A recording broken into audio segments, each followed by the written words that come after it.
Welcome to the Collegiate Classic. This is day 3. We're at the Fenway Field in a battle between Oregon and Duke. Amari Harper, the second batter for the Oregon Ducks, with one out, facing Mallory Wheeler, the sophomore sensation, in the circle for the Duke Blue Devils. To the right side, to first baseman Jayla Stafford for out number 2.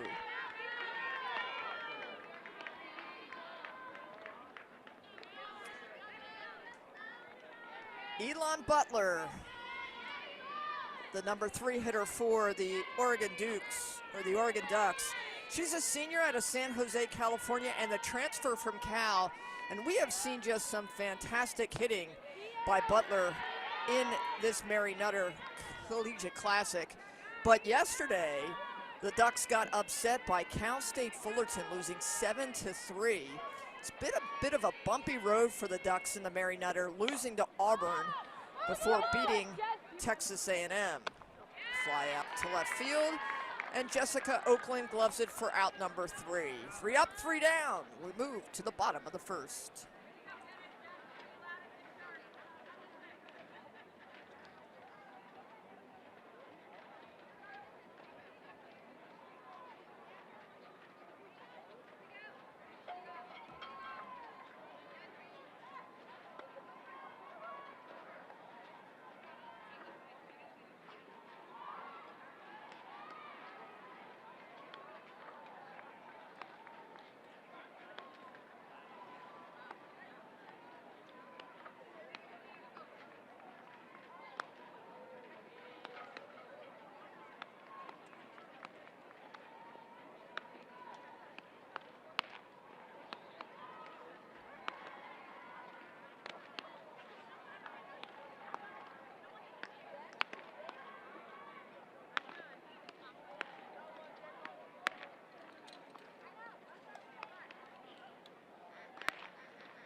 Duke Blue Devils coming up to bat. They will face Lindsey Grine, the ace of the staff of the Oregon Ducks. Grine has been fantastic, got her 500th career strikeout yesterday in the loss to Cal State Fullerton.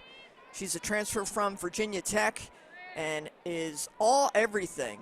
As you take a look at the accolades for Grine, she will face a hefty Duke lineup. Deanna Jennings, the center fielder, will lead it off for the Duke Blue Devils. Jennings, a senior out of Houston, Texas. Grine is the USA Softball Player of the Year Top 10 finalist. She was an NFCA All-America third team last year. With a 2.21 ERA last year.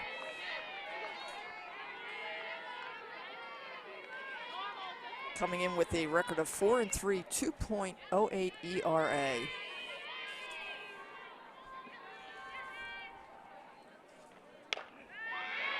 To the left side. And Duke's Deanna Jennings is aboard safely with a leadoff single.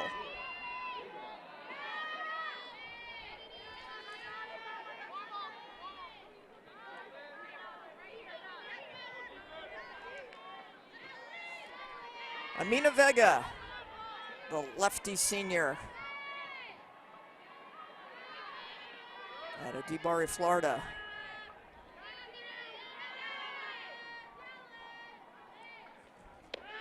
Preseason All-ACC for Vega.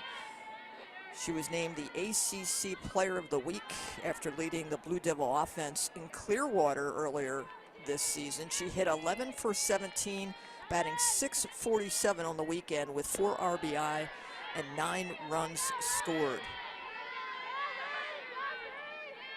Duke coming in with a record of 9-6. They've lost back-to-back games here at the Mary Nutter against Oklahoma and UCLA.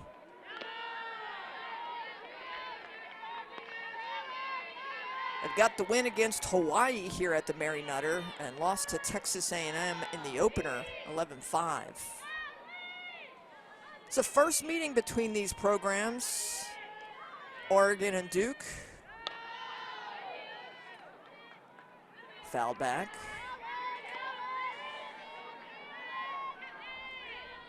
Both of these teams made it to the NCAA tournament, with Oregon advancing to the College World Series. Duke lost to Georgia in the regionals. 2-2. Fouls that back.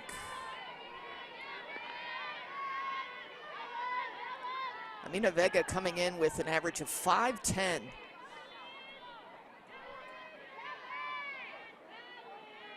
This Duke Blue Devil team is putting runs on the board, just not able to hold the opponents down. And there's the off speed by Grind and this first strikeout victim.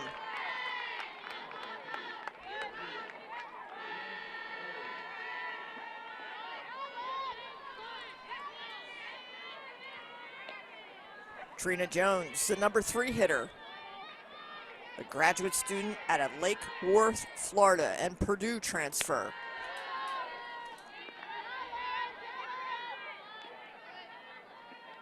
Jones redshirted last year due to injury.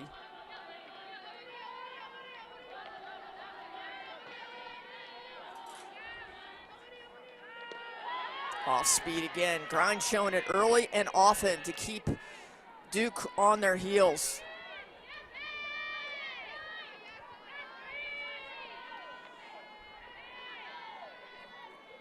1-1 to Jones. Gets away. And the runner will advance, sending Jennings to second base. So now Jennings is in scoring position. Emma Cox has done a nice job for Oregon.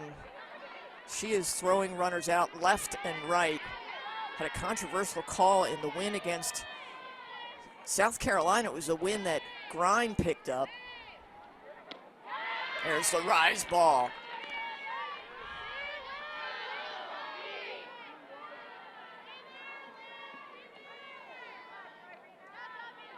Top 5 hitters for Duke, all batting better than 300, with 2 in the 500s and 2 in the 400s. Throw down the second, they throw behind her, and safe. Well, we see how much Emma Cox likes to pick off runners, and sometimes that could come back to bite you. She throws behind Deanna Jennings, and Jennings moves to third base.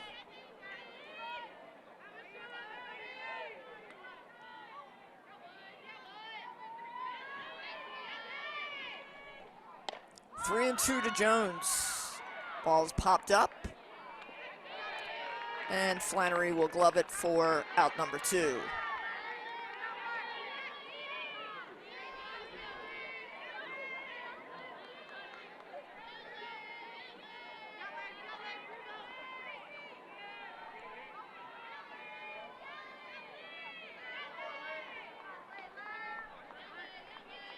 Layla Lamar.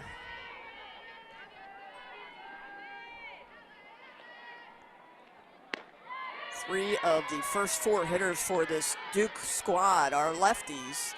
So Grind has to make the adjustments in the circle. Lamar, a sophomore, and transfer from the University of Florida.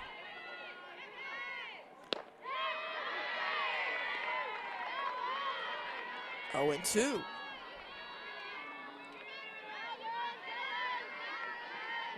Lamar, primarily a designated player for the Florida Gators. She is the DP today for Duke. Timeout called.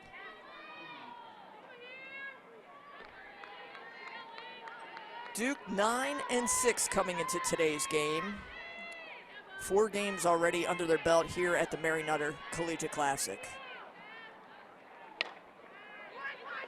To second base, the throw to first for the 3rd out of the inning. We are scoreless after 1. The Easton Ghost Unlimited is now available. Get a sneak peek at the brand new, unreleased Rawlings Halo bat. You won't want to miss it.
Mallory Wheeler will face 4, 5, and 6 for the Oregon Ducks here as we move to the top of the second.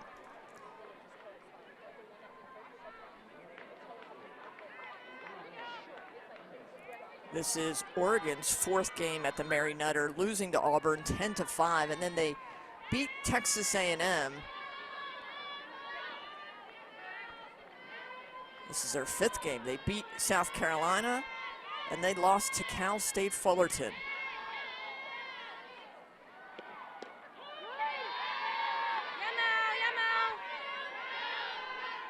Emma Cox,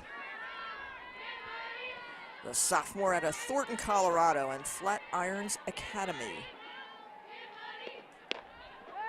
Last year hit .313 and made the softball freshman All-American team.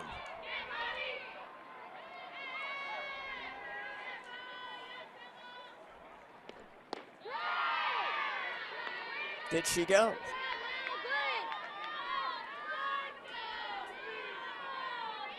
Cox coming in, hitting .308. This Oregon Ducks squad has not really been able to unload their offense yet. Such a potent team which captured the regular season Big Ten championship last year.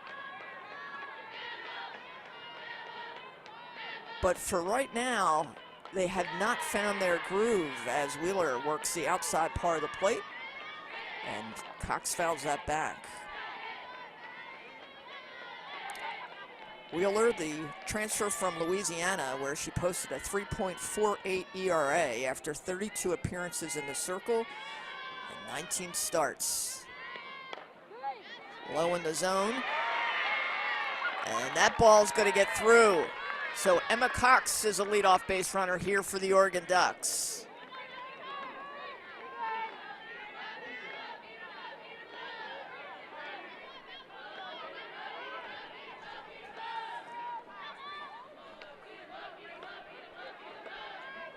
Brazy Rosa, the junior out of Wahine, Hawaii.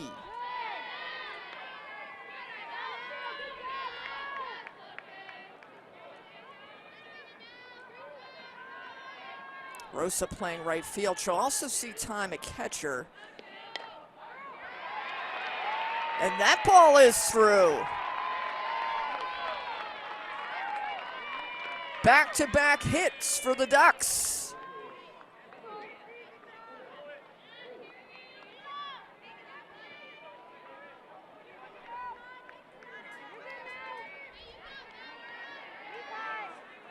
Shortstop Taryn Ho.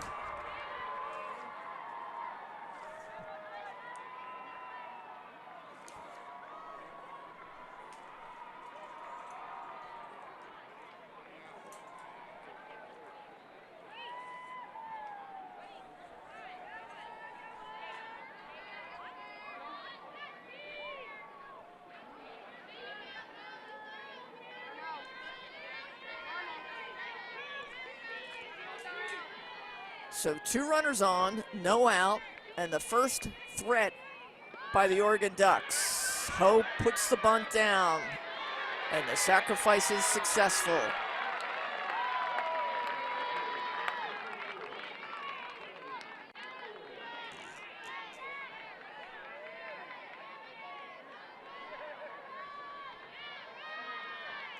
Riley McCoy, the sophomore out of Agoura Hills, California.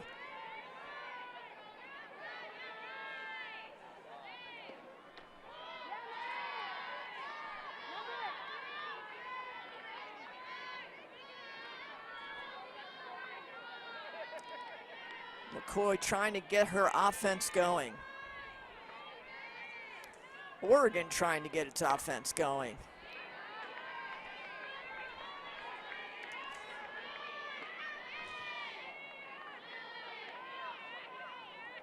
The Big Ten sent 8 teams to the NCAA tournament last year. And Oregon and UCLA made it to the College World Series.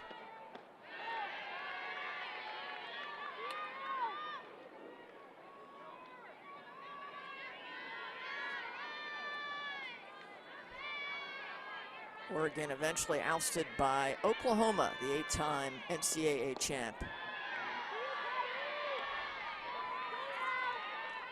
Wheeler working the lower outside part of the plate, trying to get a ground ball. The infield is in with 1 out.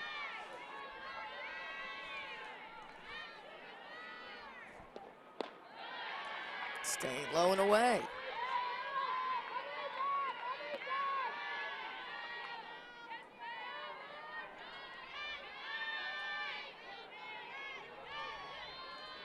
Full count. She gets under it.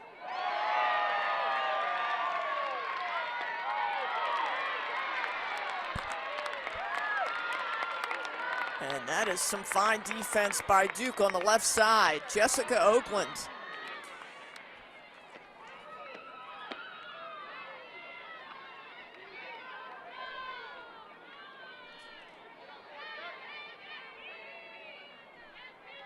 Staying 3-2, gave it a good shot.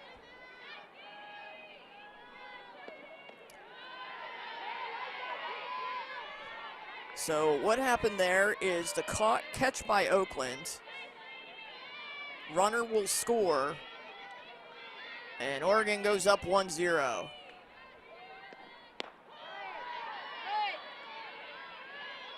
So they get the ball out of the infield, and that brings up Katie Flannery. Flannery had a key double in the win against South Carolina yesterday.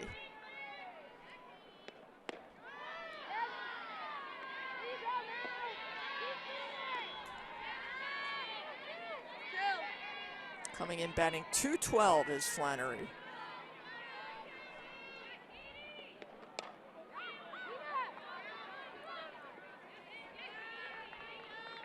Foul ball.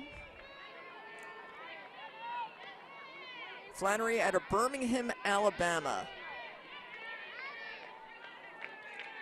Playing third base today. Has an opportunity to push another run across.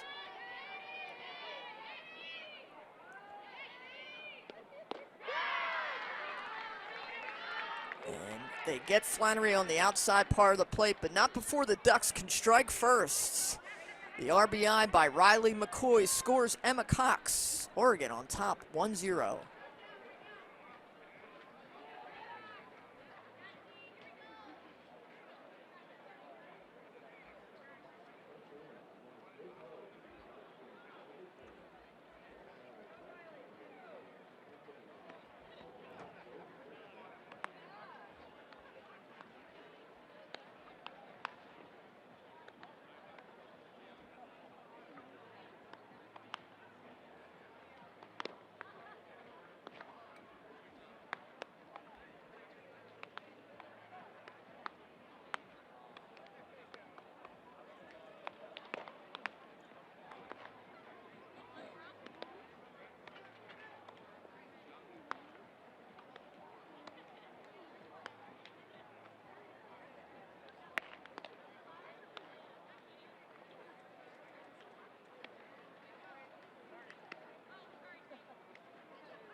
Duke pushes the run across on the sacrifice.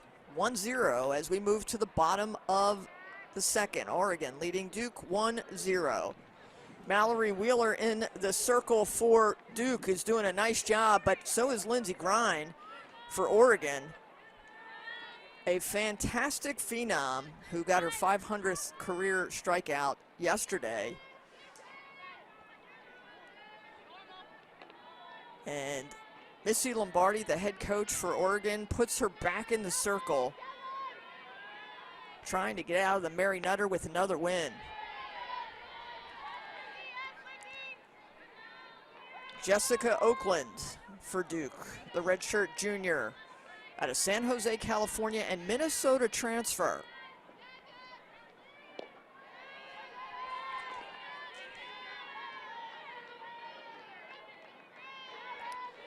Grine holding opponents to 142 batting average. But this is a Duke team that can hit the ball. They are preseason pick 5 in the ACC.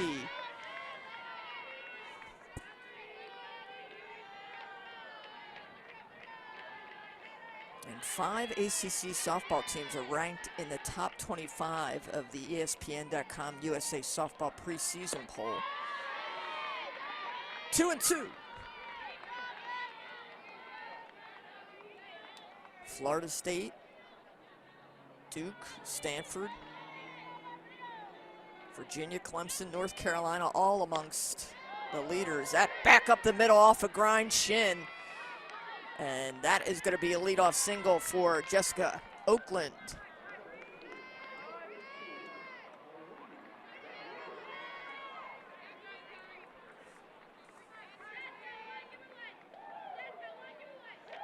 You can see Grine just kind of pointing to where the ball went off. Oregon has a pretty loyal fan base, but you look at some of the jerseys behind home plate, and got some Duke fans in the house.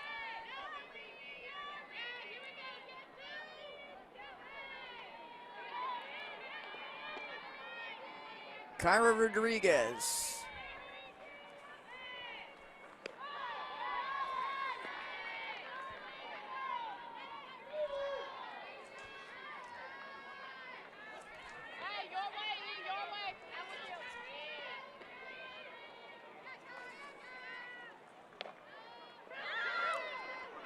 To short for one, throws to first, not in time.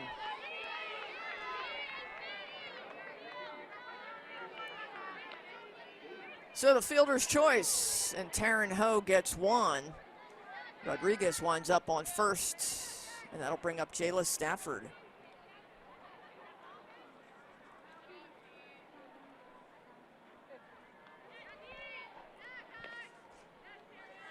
Stafford, the freshman out of San Diego, California, the Bishop School. The highly academic and athletic talented school in San Diego. That and La Jolla Country Day has the best of the best. San Diego just about 2 hours away from Cathedral City, California.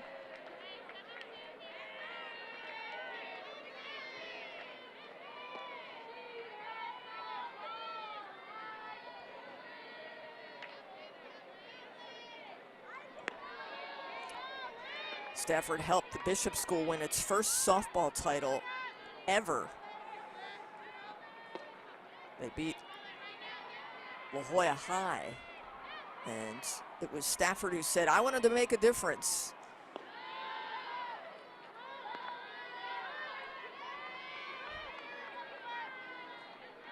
Academics meets academics when the Bishop School graduate goes to Duke.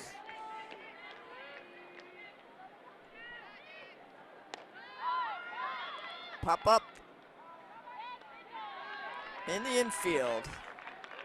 And Jones gloves it for the second out of the inning.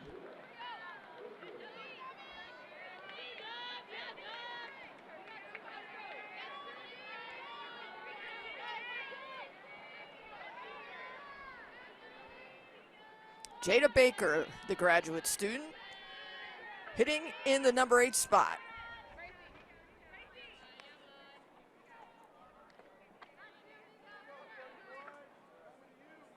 And another timeout.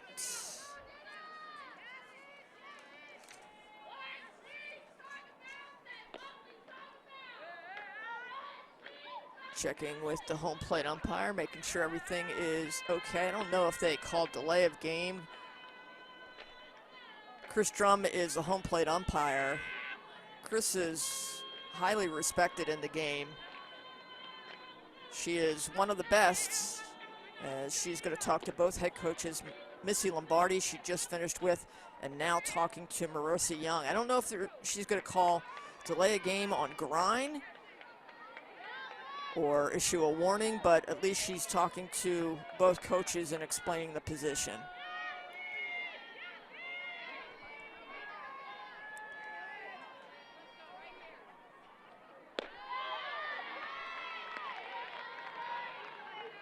Two outs. Rodriguez on first.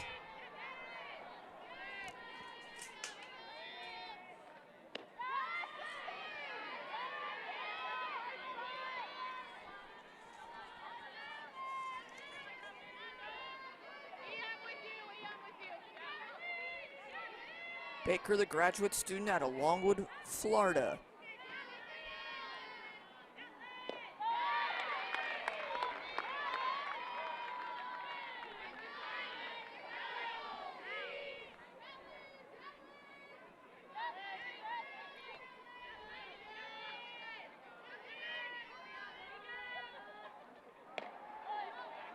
Outside part of the plate. And they get her for out number 3. Duke threatens again, but Grind shuts them down. Oregon on top, 1-0. DeMarini has new and unreleased bats now available. Check them out at your nearest dealer.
Mallory Wheeler trying to hold down the Oregon Ducks as the Ducks on top 1-0 as we move to the top of the third. Tracy Warren and our entire Flow Sports crew bringing you the third day of action from the Mary Nutter Collegiate Classic. The best of the best. 30 teams have congregated out in Cathedral City, California at Big League Dreams Sports Park. We're at Fenway Field. And we've got a great battle between Oregon and Duke. As we look at the polls, they are both at 14.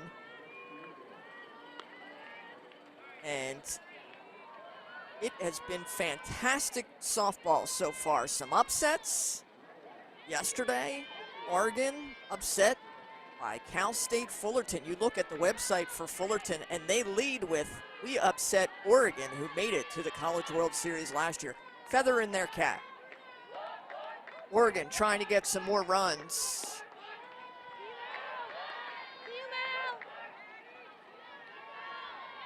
Addison Amaral set to lead it off. She's batting from the number 9 spot, the transfer from the University of Notre Dame.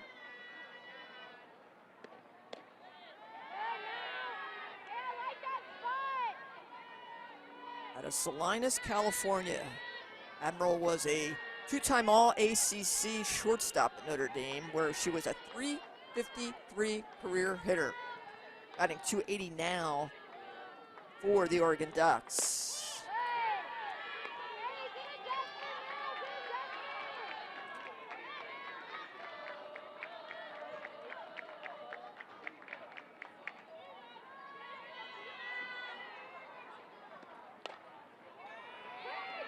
Ground ball to short, long throw, and they get her. Trina Jones.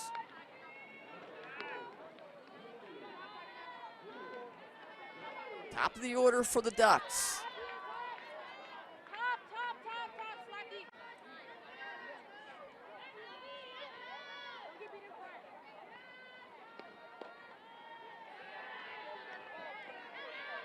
Kaylin Jones ground out to second base her first time up.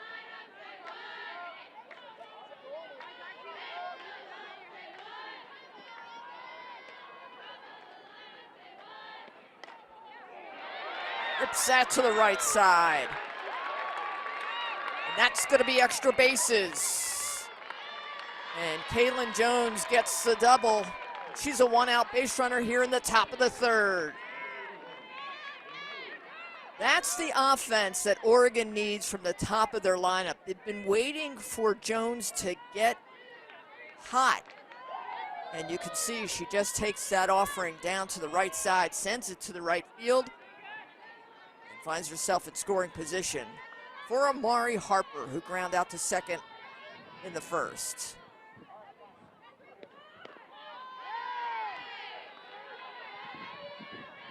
Harper out of Corona, California. She was an all-SEC second team last year as she transferred from Texas A&M.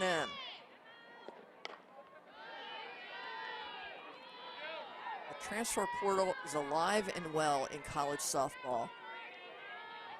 You will talk to coaches which will tell you, in fact, South Carolina was telling us they were taking 30 visits to get 10 spots from the transfer portal.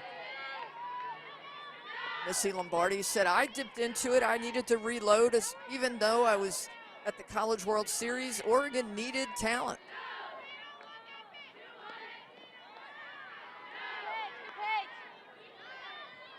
Harper coming over from Texas A&M, where she batted a career .364 for the Aggies.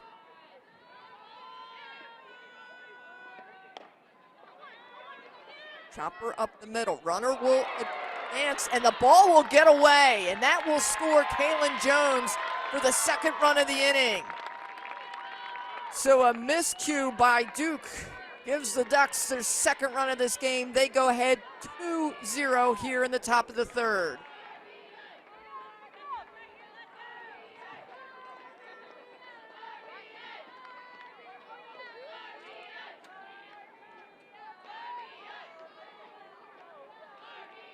Little regroup behind Mallory Wheeler. She will face the number 3 hitter, Elon Butler, for Oregon.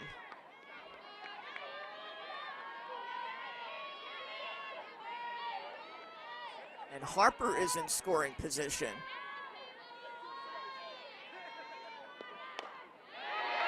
First pitch swinging. And Butler to the right side. That will bring home another run. And the Ducks go on top 3-0 in the top of the third. RBI, Elon Butler.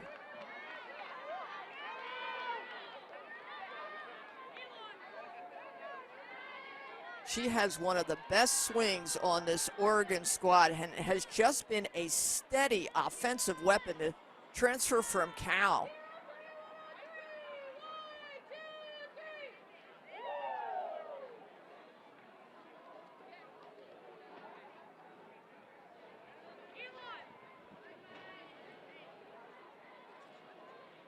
So score the double for Elon Butler and the RBI. And 2 runs this inning so far for the Ducks, and we might have a pitching change for Duke.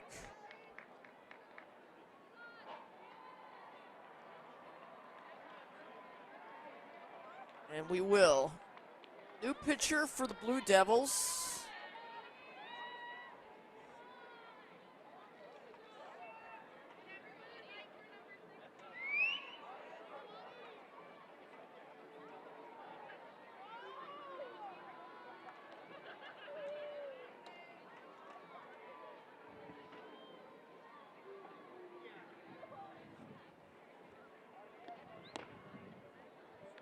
So Wheeler pitches 2.1 innings.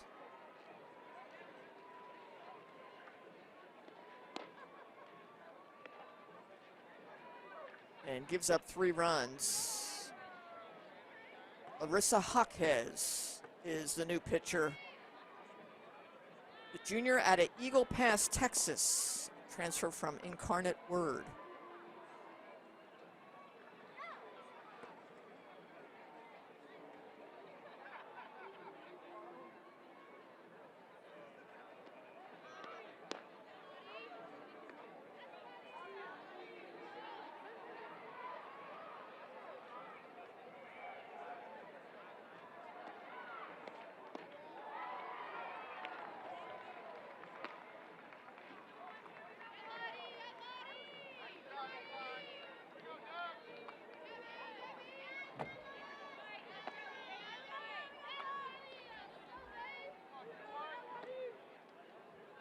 She will face the number 4 hitter for the Oregon Ducks with a runner in scoring position, Emma Cox. Larissa Jaquez.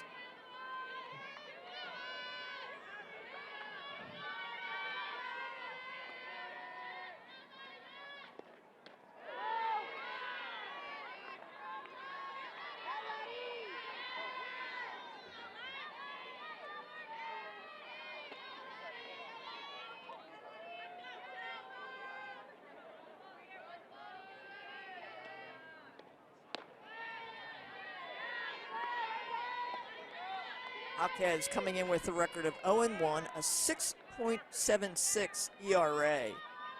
Collectively, the staff on Duke has a 5.14 ERA.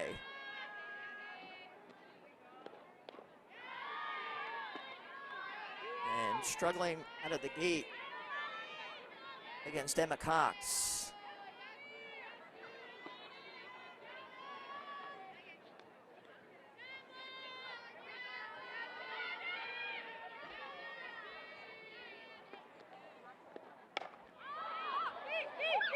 That ball is lifted to deep center field. And Jennings gets under it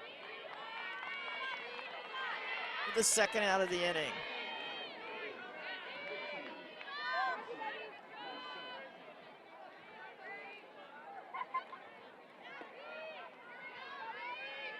Gracie Rosa singled in her first at bat.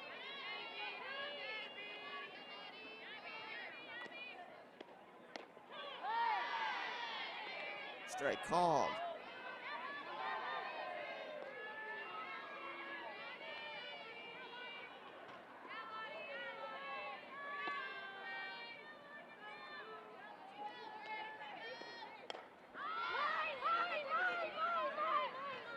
Again to center field. Jennings calls for it and gloves it for the third out of the inning. Oregon pushes across 2 to take a 3-0 lead as we head to the bottom of the third. From grassroots to gold, USA Softball is where dreams begin, skills are sharpened, and futures are built. Visit usasoftball.com to learn how to get involved in the future of softball. Are you a top 12 and under or 14 and under player? Check out the www.usasoftball.com, the All-American Games tryout dates.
Oregon Ducks have given Lindsey Grind a 3-0 cushion as we move to the bottom of the third. 9-1-2 for Duke set to face Grind.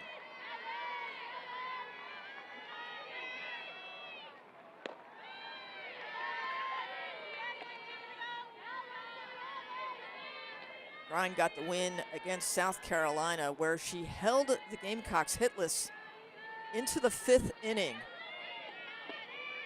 She allowed just 1 run on 2 hits in 5.1 innings and struck out 6 to move to 4-3 on the season.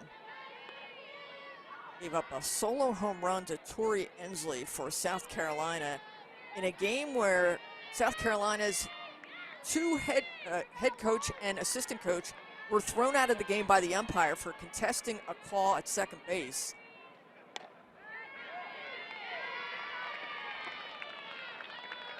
And that ball is in as Duke again gets on base. Every inning, Blue Devils have gotten on base against the Oregon Ducks.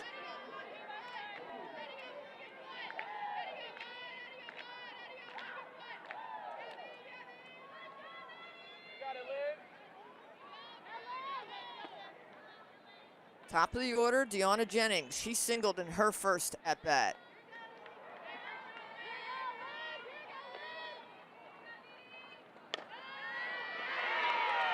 To the left side, that ball is in.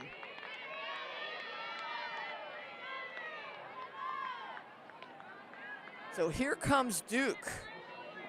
They are relentless offensively, coming into today batting at team .351.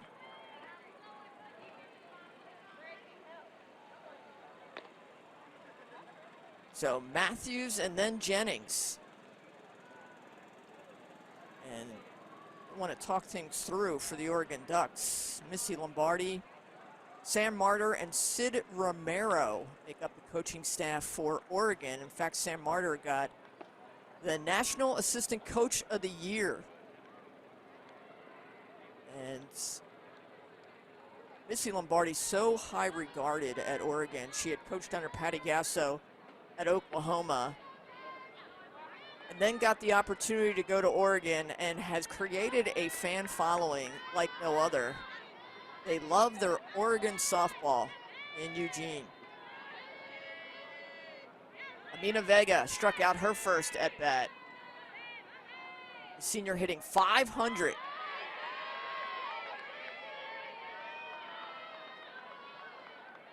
She's one of the top RBI producers behind Jones,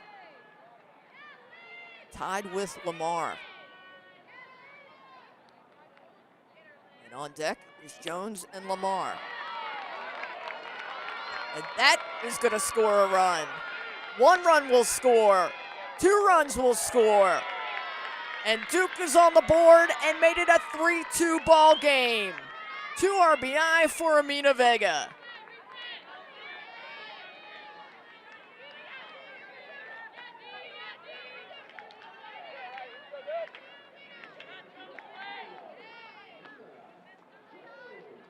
Three consecutive hits for the Blue Devils.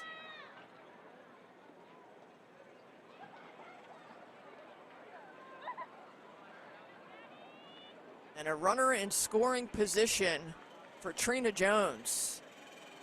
And you've got to think that Oregon is going to make a pitching change now. It's the second time out to the circle.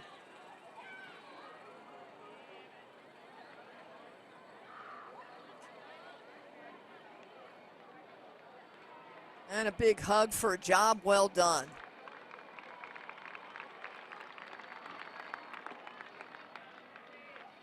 Maddie Milhorn, right-hander, freshman from Vancouver, Washington,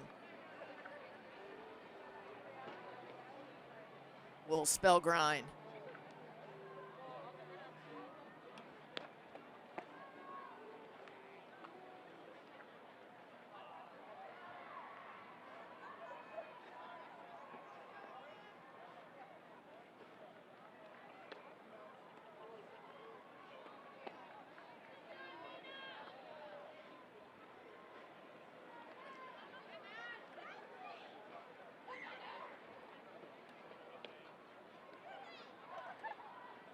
Milhorn coming into the day with a 2.93 ERA.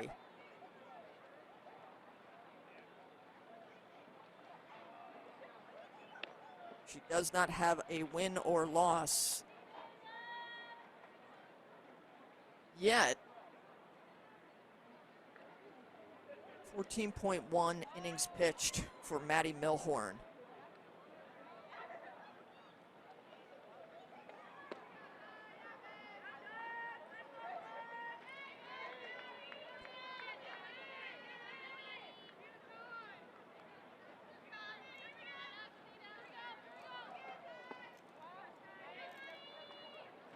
Oregon trying to hold on for their third win of this Mary Nutter, knocking off Texas A&M and South Carolina.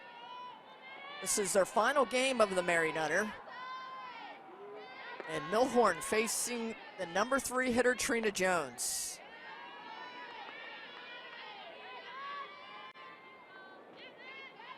Milhorn, a 2-time Washington Gatorade State Player of the Year. Led Skyview High School to the 2025 state title. Falls behind 2-0. Milhorn on the Division I softball top 100 freshman watch list.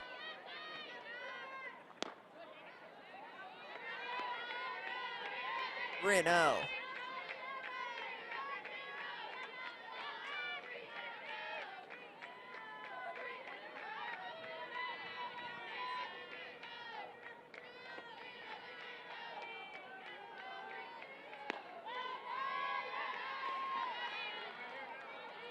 Strike one.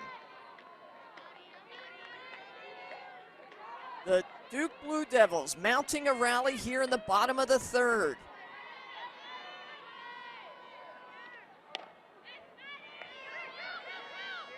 To shortstop, the long throw. They get her at second base. Well, it looked like Taryn Ho was going to make the long throw to first. And she gets Vega at second base. A big, big out.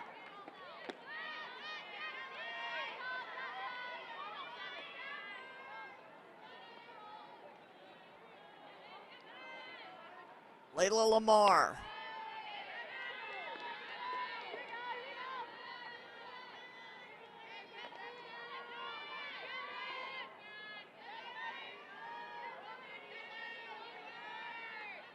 Lamar ground out to second her first time up.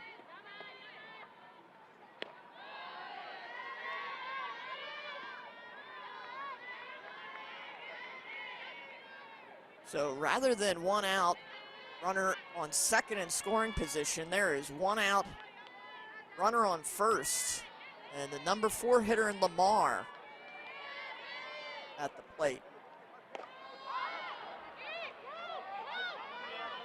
To the left side, Butler underneath it and gloves it for the second out of the inning.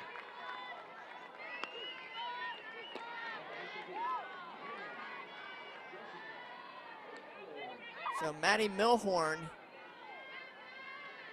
getting through a tough part of the order after she fell behind to Jones. Gets Lamar. Jessica Oakland singled her first time up.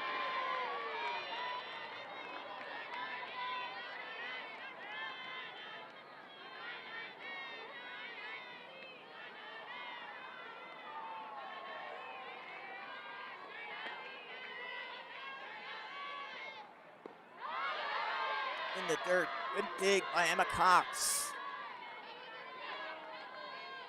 She is one of the better catchers, the sophomore, doing a nice job of handling that ball in the dirt.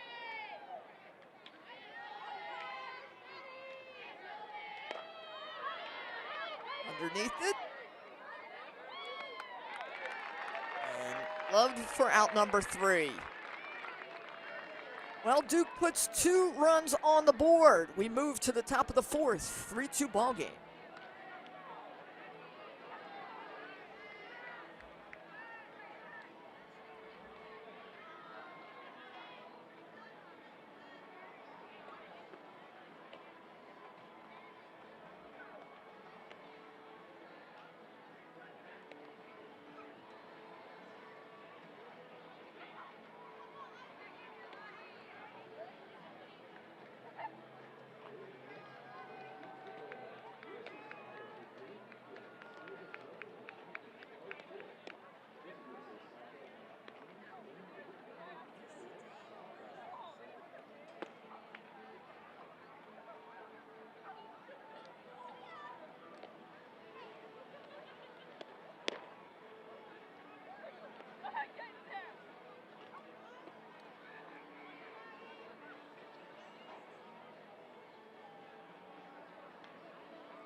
Larissa Jaquez will face 6, 7, and 8 for the Oregon Ducks. Jaquez joined Duke after 2 seasons at the University of Incarnate Word. She's a native of Eagle Pass, Texas, and had a great sophomore season at Incarnate Word where she led the staff in strikeouts with 151, innings pitched with 148, posted a 1.65 ERA. Anytime you need help in the circle, and you got somebody that can throw a lot of strikes, Jaquez is more than welcome to join Duke. She's facing Taryn Ho to lead off the top of the 4th.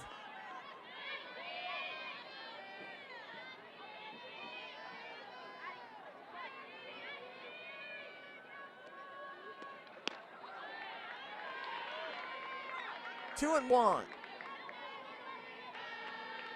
Taryn Ho's been doing a nice job at shortstop. She had to sacrifice in her first at bat.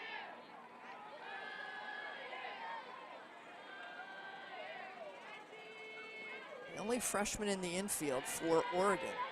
Shows you the confidence that Missy Lombardi has behind her.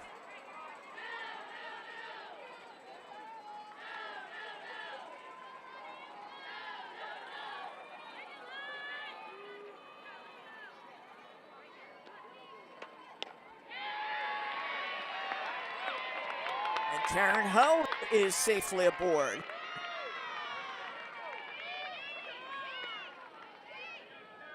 The Ducks have runners on every inning but the first. And it's kind of been the story of the Mary Nutter Collegiate Classic for them. They are able to get runners on. It's can they get them across? They got 1 across in the second, 2 in the third. Riley McCoy trying to keep it going.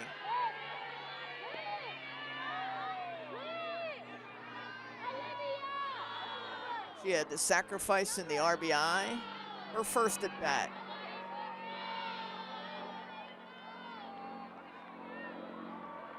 Big open stance from McCoy. To short, to second for 1, to first. Double play.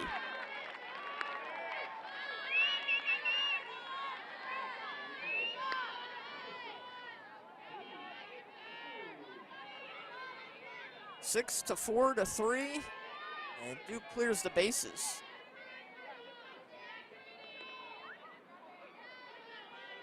That'll bring up Katie Flannery.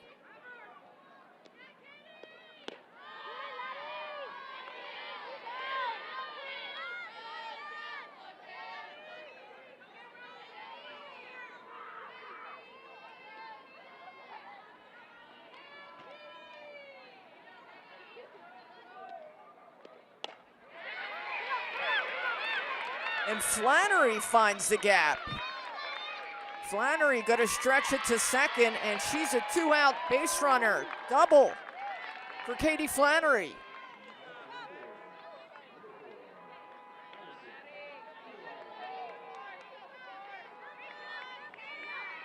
The second hit of this inning off Jaquez for the Oregon Ducks.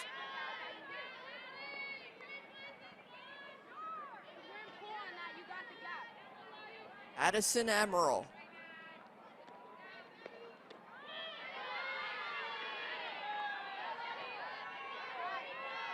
A career .349 hitter at Notre Dame, trying to find some of that offensive spark with the top of the order on deck.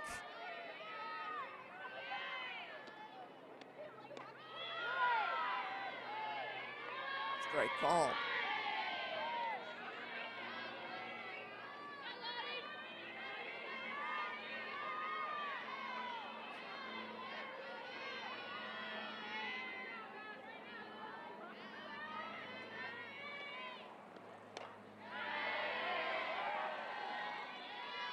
Good waist pitch for Jaquez, low in the zone, and had to get Amaral chasing.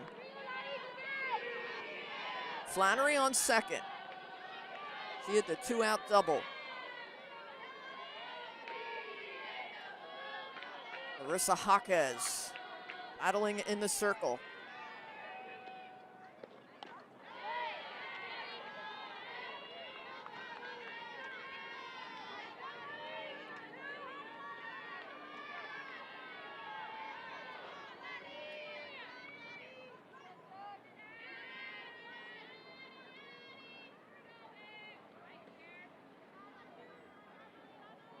Oregon and Duke, their first ever meeting.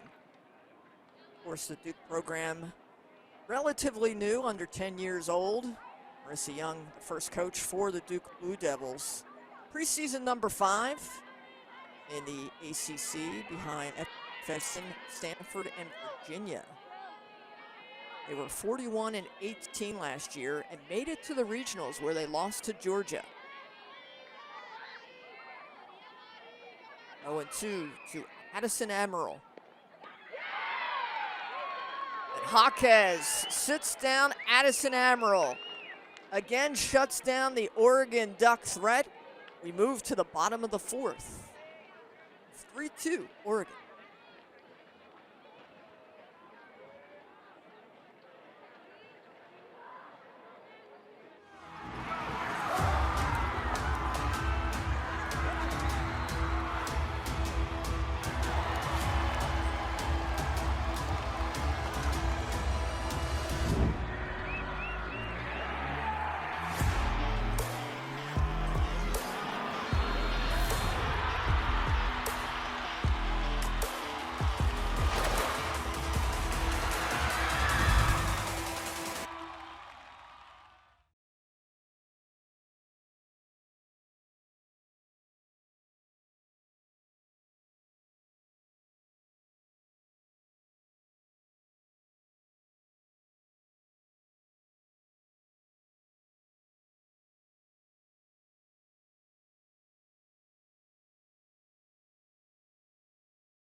Bottom of the 4th, the Duke Blue Devils coming up 6, 7, and 8 to face Maddie Milhorn. Both of these teams have threatened offensively. We knew this would be a great game coming into today, starting off your Saturday with a Big Ten ACC battle. Two teams that are top 10 in the nation. The seasoned Oregon Ducks, which were in the College World Series last year. The relatively new Duke Blue Devils squad, which is less than 10 years old, making it to the regionals last year. ACC Big Ten action at its best. Kyra Rodriguez set to lead it off and face Maddie Milhorn. First pitch swinging to second base. Jones is there and loves it. Goes at the first for out number 1.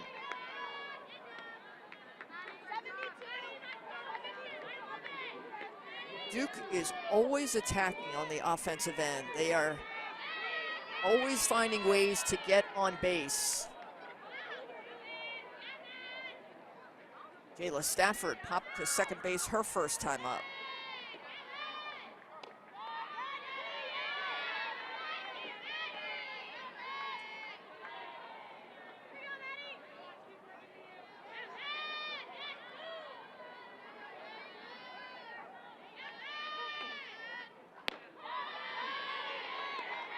Strike called.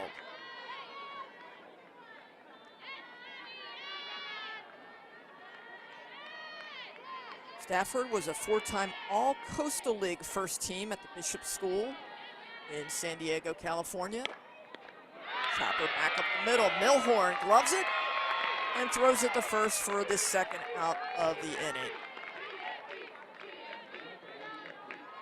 This is a game of momentum, and you see the runs by both of these teams. First, it was Oregon who got on the board in the second, and then they put some runs on in the third. Last inning, Duke got hot and put 2 runs across. Jada Baker trying to pick it up, the graduate student. 0 for 1 on the day, popped up the second. She is a team captain for the 3rd straight season, starting 58 of 59 games last season.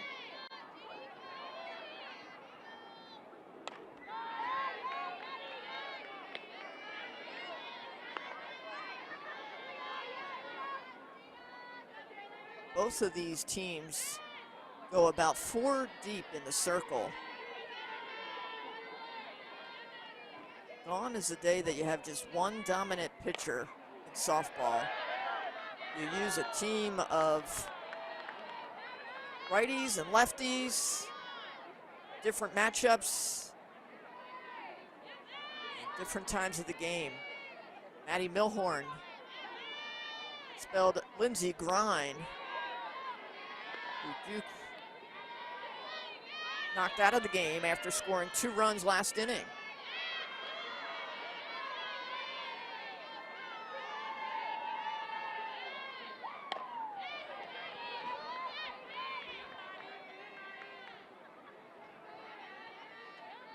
It is the 3rd week of the college softball season, and tough to believe that we are just around the corner of conference play.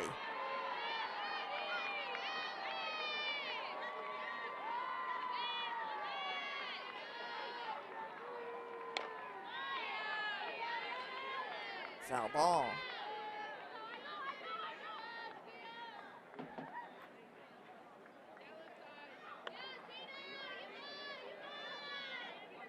Supposed to get up to 67 degrees in Cathedral City today. It's now climbing in the 60s.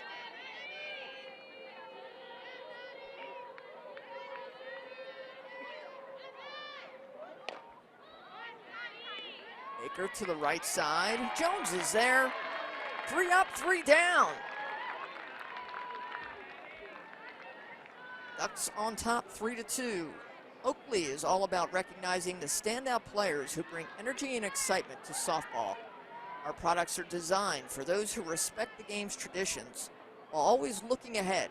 Come see how Oakley is setting the standard in performance and style at www.oakley.com.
Top of the order for the Oregon Ducks as we move to the top of the 5th.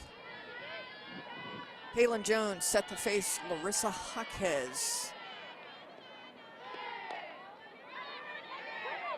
Puts it in the play to second base and out by a step.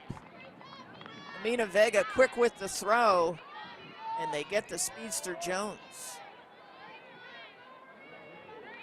That'll bring up Mari Harper. She's 0 for 2 on the day, got on an error and scored a run in the 3rd.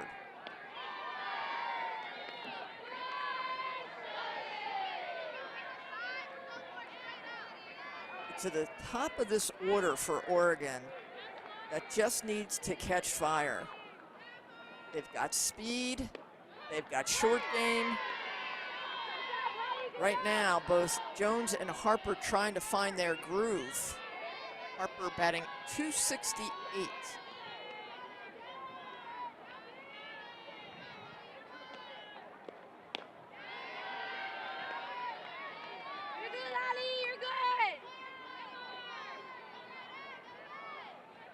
Harper, an all SEC second team at Texas, where she was a career .358 hitter.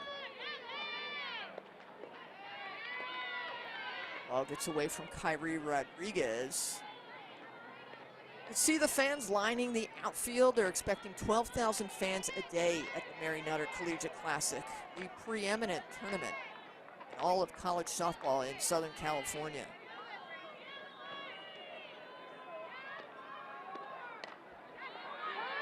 Grounder to the right side. Lots of action for Vega at second base.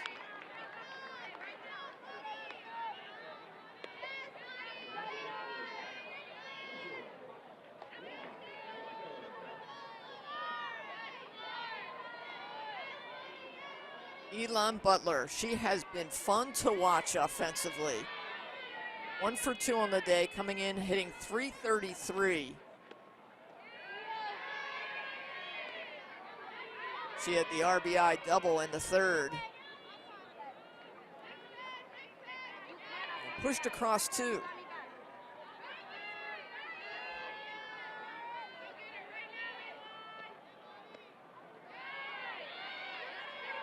the dirt.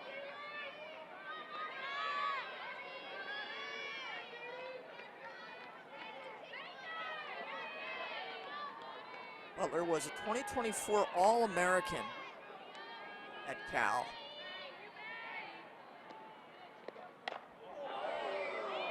That ball is hit well, but foul.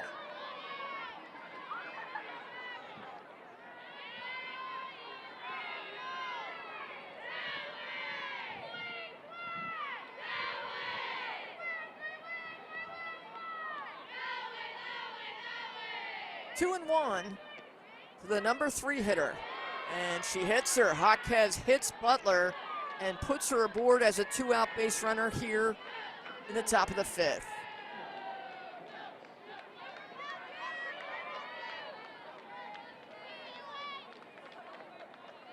It's a precarious situation with number 4 Emma Cox coming in, batting .317.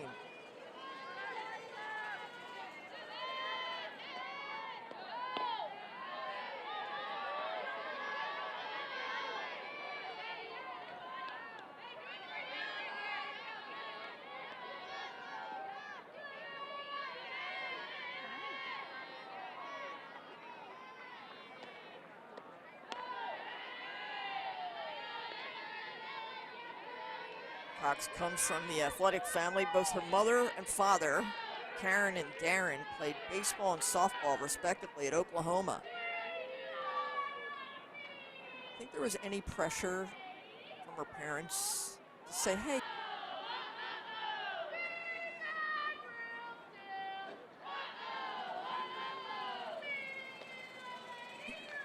smart enough, who used to coach for Oklahoma, said, yeah, I liked it there too, but come play for me at Oregon.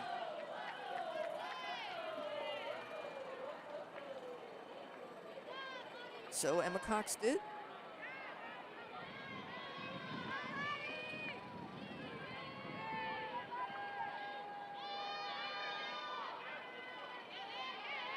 Two and 0 to the number 4 hitter, Emma Cox. Runner on first. Big swing, but just behind that, fouls it off. The dugout cheers have not stopped. They start from 9:30 in the morning and they go to 10 o'clock at night. It is amazing energy at the Mary Nutter Collegiate Classic. Amazing pitch by Jaquez. 2 and 2. She's battling back.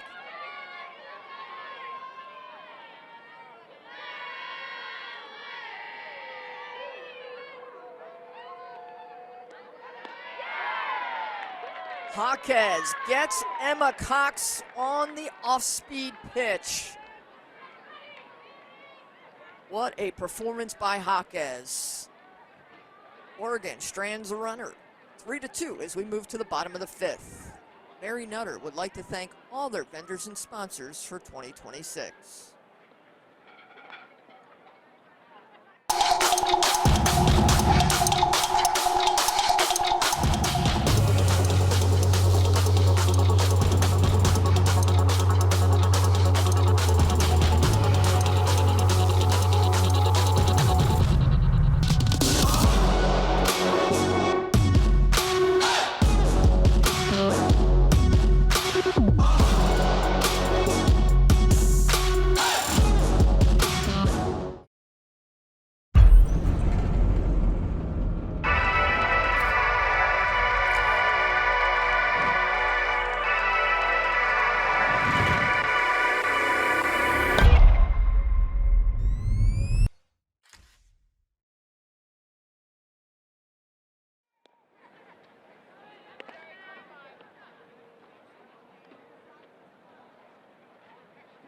the lineup that got it done for the Duke Blue Devils.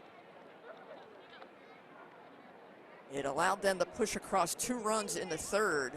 Madeline Matthews started it off. She's a number 9 hitter. She'll start off the bottom of the 5th. Singled and scored a run in the third. Her last at bat. Top of the order on deck.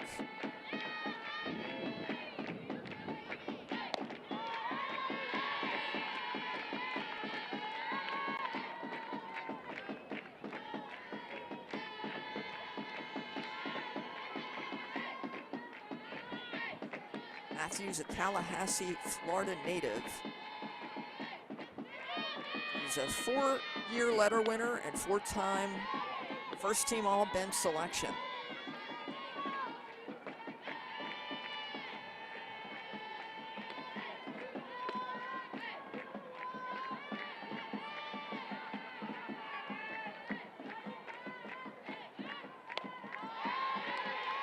Fouls that back. The freshman is hitting a scorching .571. In fact, the next 3 hitters for Duke are all batting .500. Matthews, Jennings, and Vega.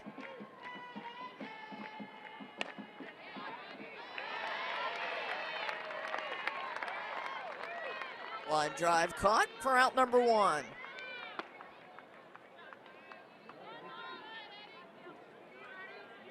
Well, Maddie Milhorn has come in and done a fantastic job. 2.1 innings so far, and just has held the Duke Blue Devils at bay. Spelling Lindsey Grine.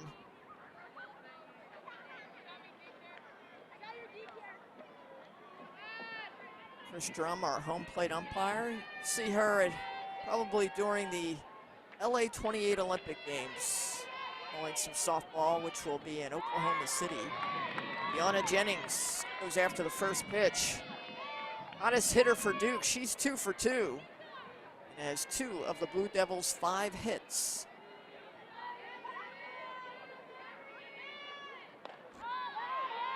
Strike 2.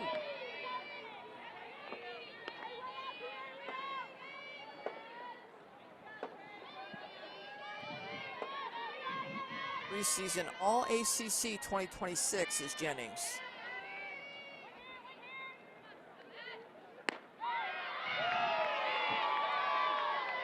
Just outside.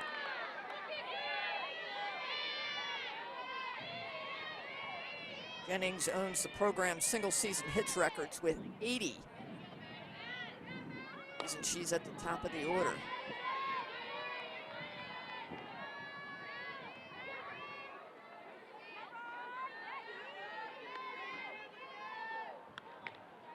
Love to see athletes come in different parts of the country. Jennings out of Houston, Texas, and get a great education at Duke.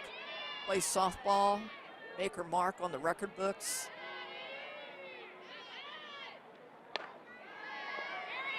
And her 3rd hit of this game. She's gone for 2, and Jennings is safely aboard and a 1-out base runner here in the bottom of the 5th.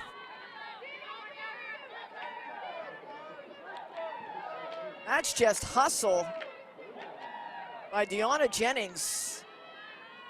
And the tying run is aboard.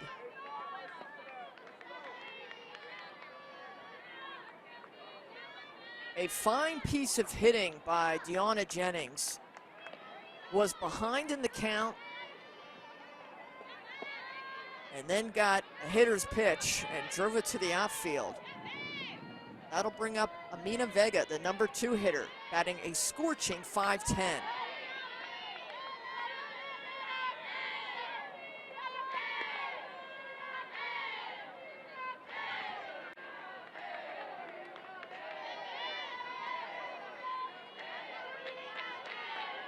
Vega, your current ACC Player of the Week, batting .647 in Clearwater, Florida.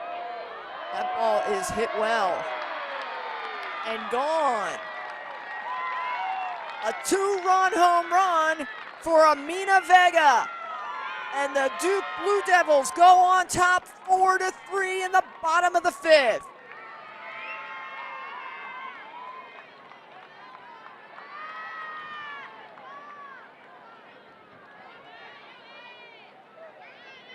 Well, you could feel the momentum building for this Duke Blue Devils team, which puts runners on every inning and finally was able to push the go-ahead across. Amina Vega, the 2-run home run. And we might have another pitching change for the Oregon Ducks.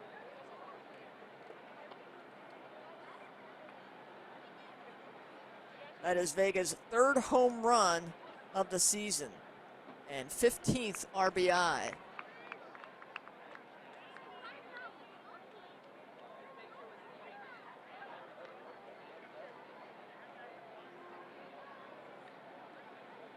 So that will do it for Maddie Milhorn.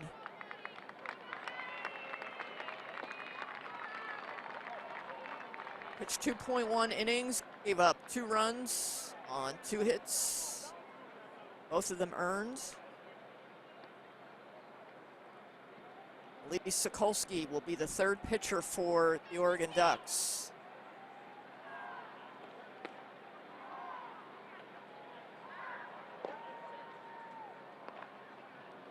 Sokolsky coming in with a record of 1-1 at 2.85 ERA. 19.2 innings pitched, and she's holding opponents to a .273 batting average. Now, you can't say enough about this Duke Blue Devils team. They've got so much fight in them. They have hit in every game. They lost their opener here at the Mary Nutter to Texas A&M, 11-5, but they put 5 runs on the board. They beat Hawaii 9-6. They lost to Oklahoma 11-1 and 6 on Friday. And then got upended by UCLA 10-5 on Friday. But you're talking Oklahoma, UCLA, and now Oregon, 3 teams that made it to the College World Series. And Duke is showing it can play with the best.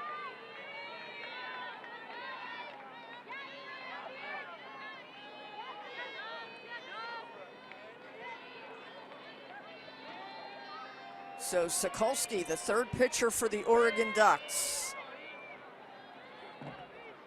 Trina Jones, the number 3 hitter for Duke, steps in.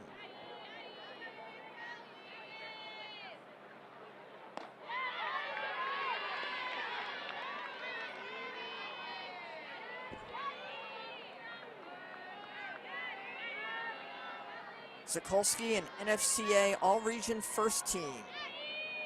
She had a 2-hit shutout against Florida State in 2025. Transfer from UConn. UConn to Oregon.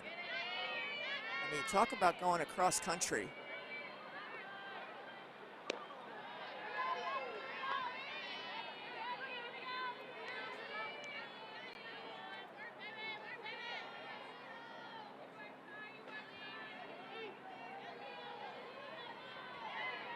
One and 2 to Trina Jones.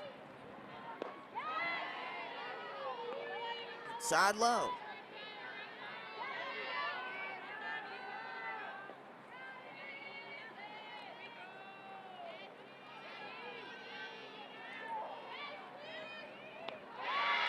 Off speed, and then she gets her.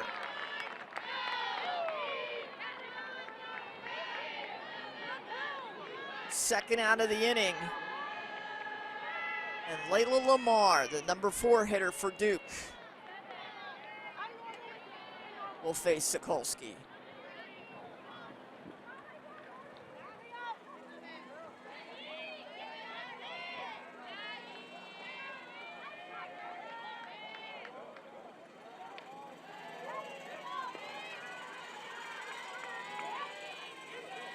Lamar 0 for 2 on the day, coming in with a .410 average.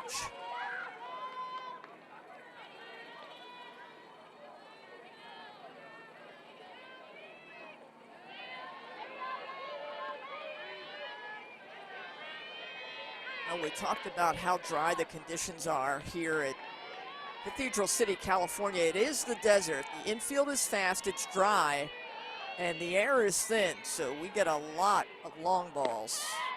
We saw that already. Courtesy of Amina Vega with the 2-run home run this inning to give Duke the 4-3 advantage.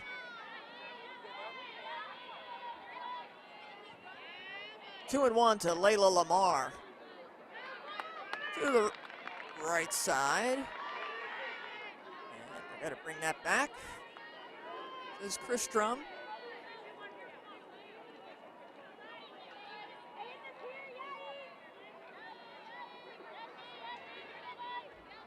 So 2-2.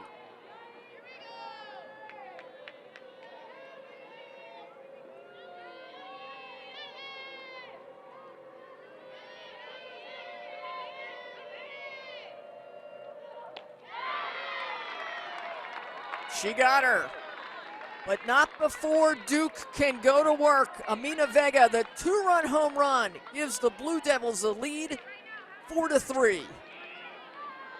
Bonet is a proud partner with Mary Nutter. Check out bonet.net for product pricing and create your perfect training system.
Five, 6, and 7 set to face some of Duke's best pitching in Jaquez. Marissa Jaquez now has the lead as we move to the top of the 6th. Bracy Rosa steps in.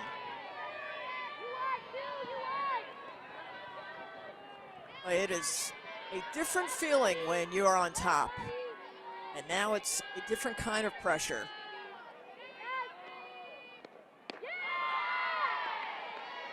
Strike called.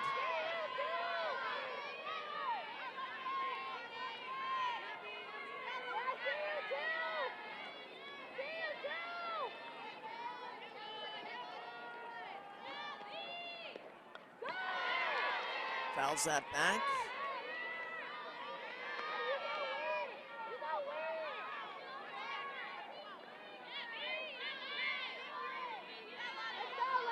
We've got Auburn, Washington on deck right after this game here at Fenway Field.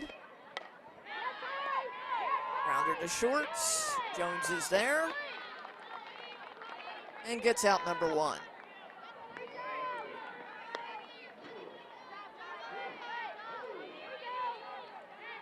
Taryn Ho, 1 for 1 on the day. She singled and has a sacrifice.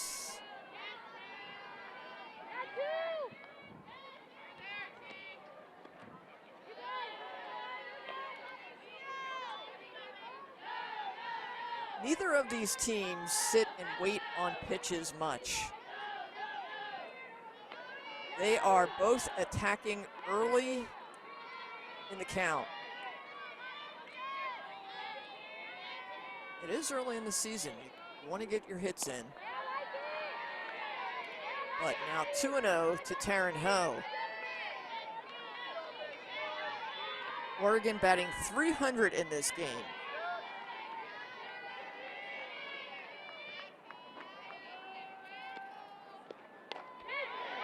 Ho turns on that and gets her second single of this game.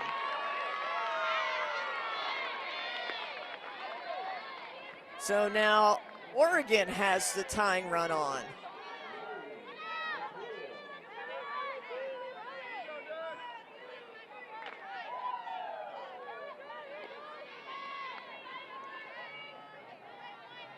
Sophomore Riley McCoy. She is 0 for 1 with the sacrifice. Into a double play her last time up.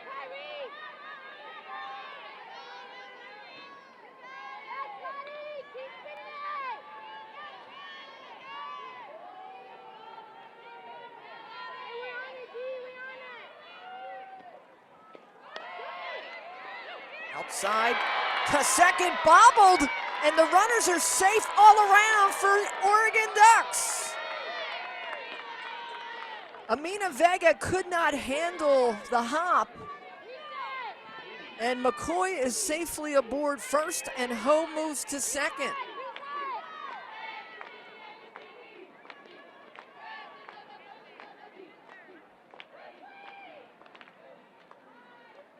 Probably see a pinch runner here for Oregon. And conversation in the circle for the Duke Blue Devils. There is one out. They'd love a ground ball double play. Ho's got some speed. They're probably going to put a pinch runner in for McCoy.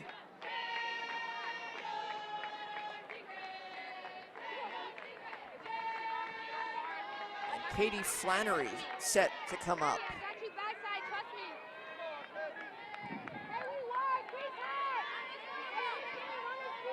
Katie Flannery had the 2 RBI double in the win against South Carolina yesterday.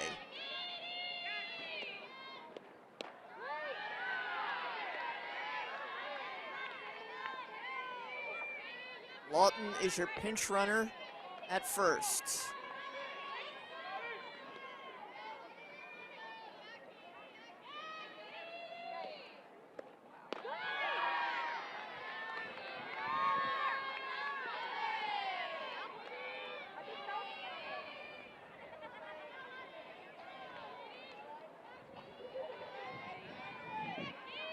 Hawkins is ahead 0-2. To the outfield. Is it deep enough for the tag? Ho goes. So they move Ho to third base, and runners are now at first and third with 2 out. And the number 9 hitter, Addison Amaral.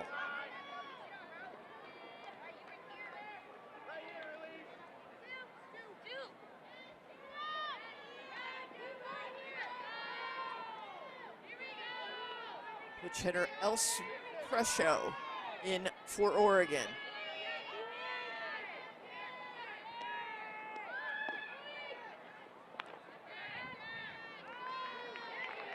And they sent the runner uncontested, so runners at second and third.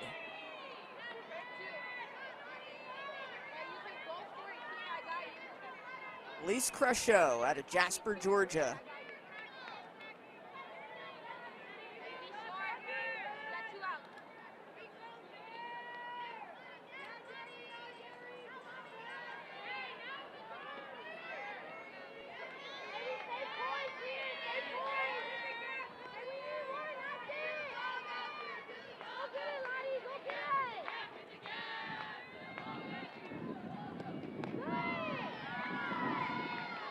Strike called.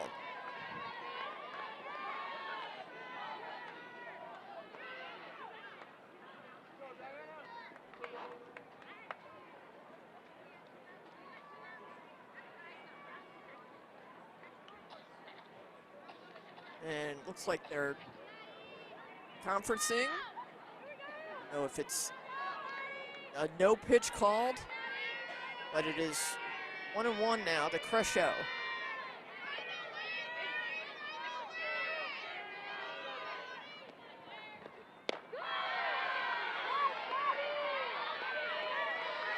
Strike 2.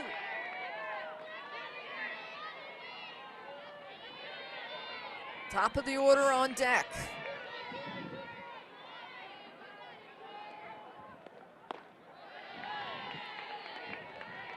Oh, away, good pitch. Oregon hitting 182 with runners in scoring position. Check that, 143 with runners in scoring position. Crusho trying to make something happen. And she's worked a full count with the top of the order on deck.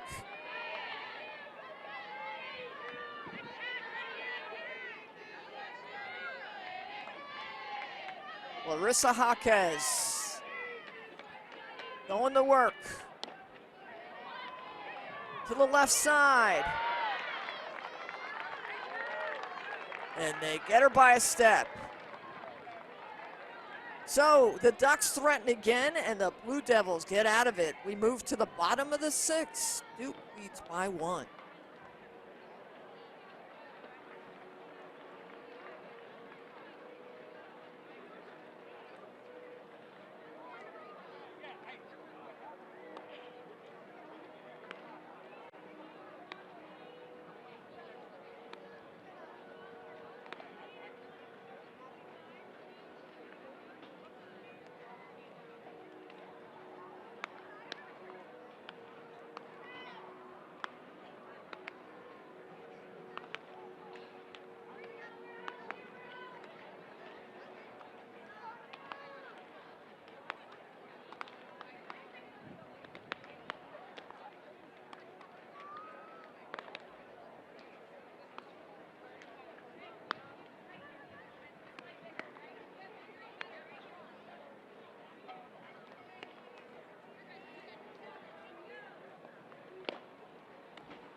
Larissa Jaquez and the Duke Blue Devils fend off another Oregon Ducks threat.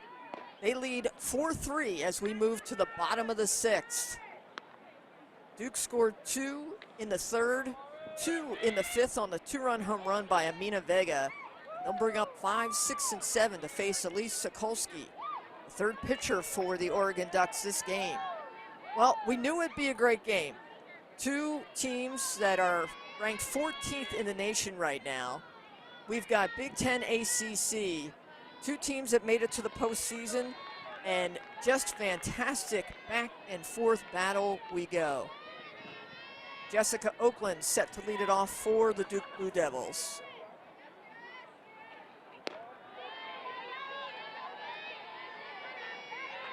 Sokolsky, the transfer from UConn.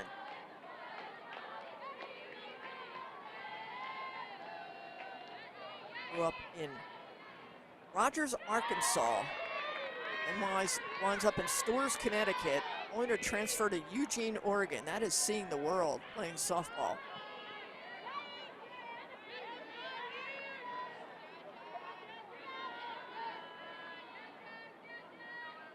Oakland 1 for 2 on the day.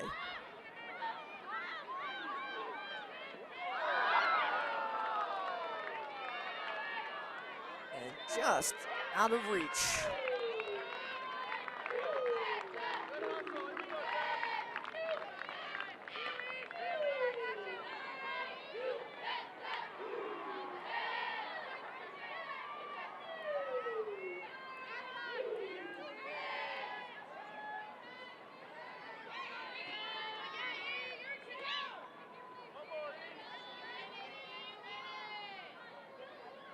One and two. Oregon, as they typically do, shuffles their outfielders mid-game. They've got Butler in right, Crusho in center, and Harper in left. Butler started in left. That ball is roped to the left side. Extra bases for Oakland. And Jessica Oakland leads off the bottom of the sixth with the double.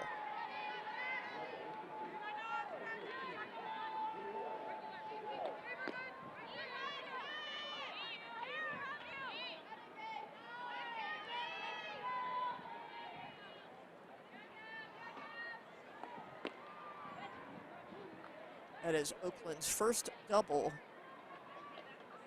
of the season.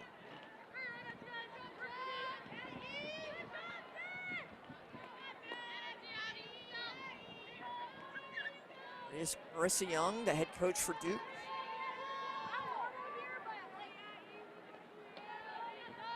Gonna make a change. Gabriella Shadek, your pinch hitter.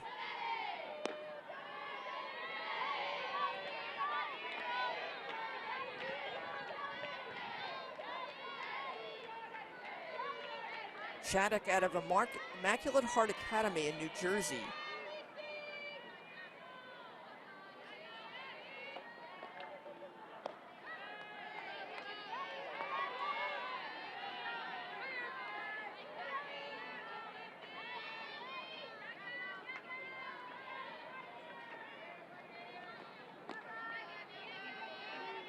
Shattuck has 8 RBI coming into today's game. And Duke would love to get another run. That ball's up to the right side, and it is playable by Caitlin Jones, who gloves it for the first out of the inning.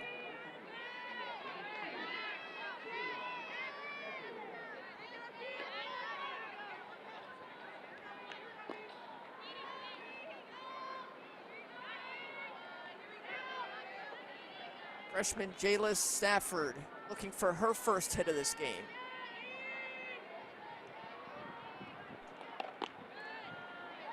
Swinging first pitch, grounds that foul. Beautiful blue skies in the mountains of Cathedral City, California. Mid-60s and climbing. Put your shorts on, your short sleeve shirts, your sunglasses, your hats. Enjoy some softball for the day on Flow Sports.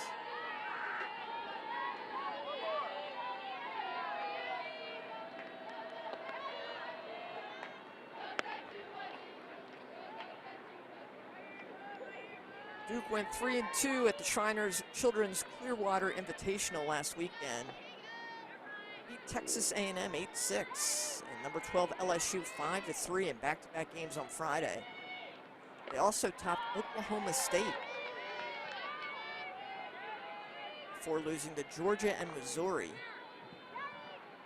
So keep your eye on this Duke team, knocking off number 8 Texas A&M and number 12 LSU, and then they beat Oklahoma State, and they're leading Oregon here in the bottom of the 6th with a runner in scoring position. That ball is going to score another run. 5-3 Duke. RBI, Jayla Stafford.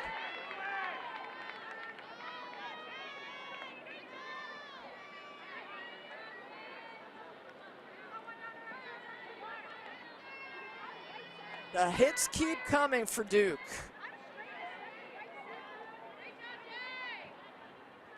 That is her first hit of this game, and it is a big one. Gives a little bit more cushion for the Blue Devils, who come in as a team hitting .351. And to give you an idea for Oregon, they're coming in as a team hitting .279. So some more substitutions for Marissa Young.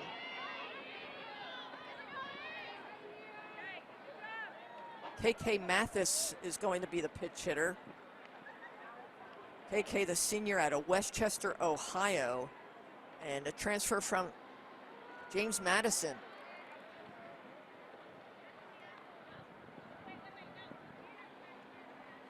So does Missy Lombardi use another pitcher, bring back somebody else? She's gone through Grine, Milhorn, and Sokolsky. And she's got KK Mathis in the batter's box, and Sokolsky will stay in. Runner in scoring position. 1 run already pushed across here in the bottom of the 6th. Duke threatening again with 1 out.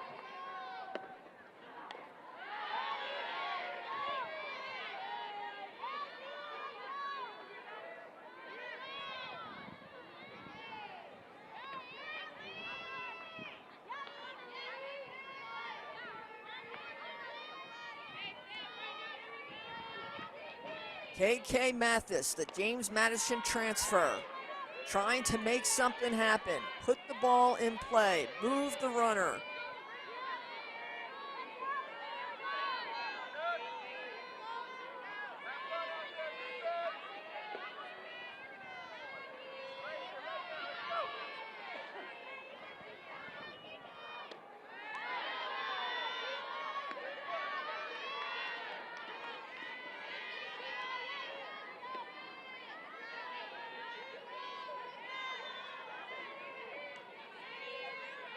One and two to KK Mathis. Elise Sokolski calls time. Chris Drum tells her she's got to step off. A little constructive officiating. And Marissa Young is saying, hey, shouldn't we give her a warning or a delay a game? And Chris Drum, I think, is saying she called timeout. Again, Chris Drum is one of the best in umpiring, so that ball is up to center field. Gresho gloves it for the second out of the inning.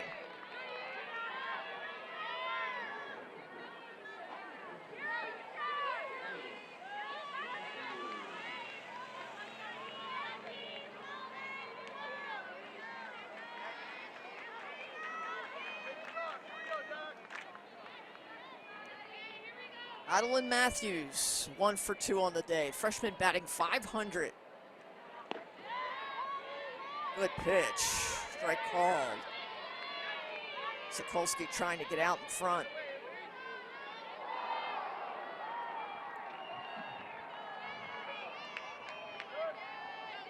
Top of the order for Oregon when we go to the top of the 7th.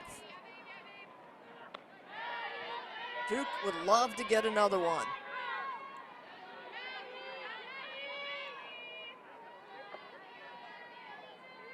This is going to be a fun Duke squad to watch in Marissa Young's 9th season. Former standout from Michigan.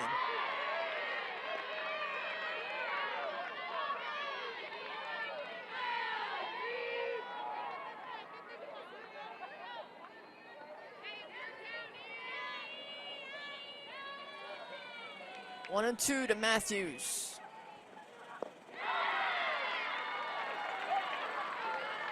She gets out of the inning, but not before the Blue Devils can push another run across. We're headed to the top of the 7th. Duke leads Oregon 5-3. Since 2011, USA prep camps and showcases have provided guaranteed college coach exposure, giving teams and student athletes a direct path to be seen through elite competition and on-field instruction. Visit www.usapreps.com to see the full 2026 event schedule.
Top of the lineup for the Oregon Ducks, and the most productive part of the lineup this game.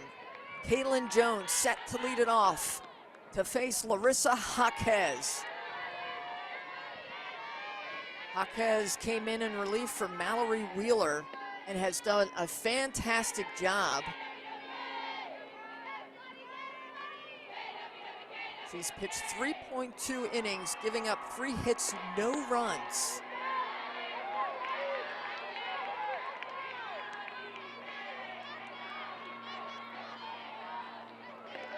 Kaylin Jones 1 for 3 on the day, a .386 hitter. Amari Harper on deck.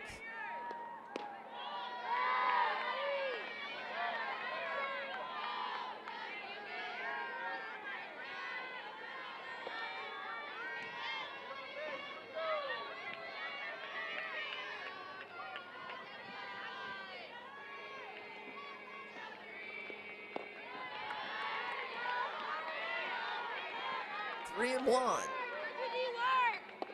Auburn and Washington coming up 30 minutes after this game on Fenway Field.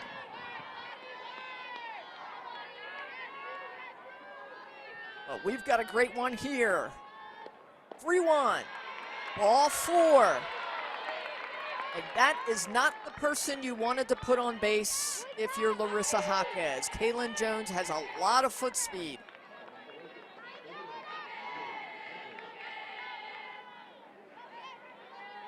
That is the first walk given up by Hawkheads, and that'll bring up Amari Harper, hitting .262, and Missy Lombardi would love to get some production out of Harper. Puts the bunt down, throw to first. And the sacrifice works as Jones moves to second.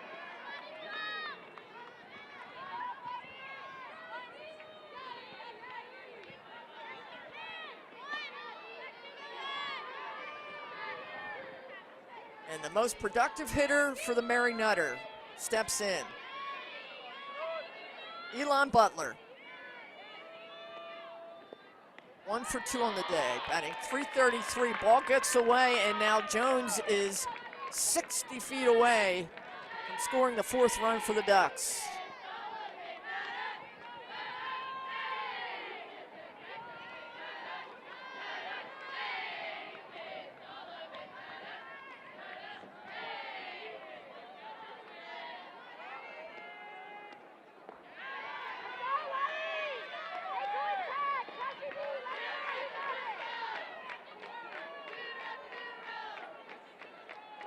Two and 0, and another conference with Hawkheads, and you've got to wonder if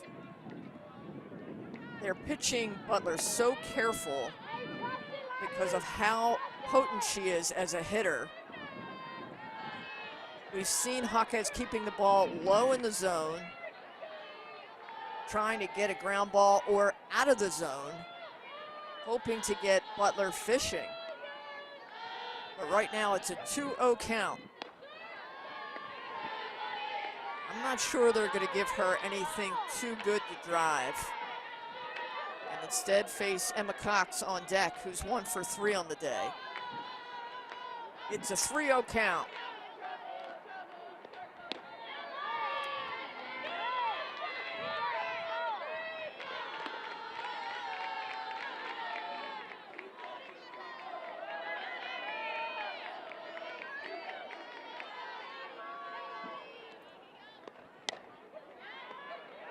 To the left side, knocked down the throw to home, not in time.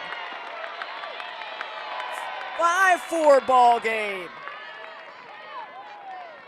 So Jada Baker, the third baseman, made the decision to go home.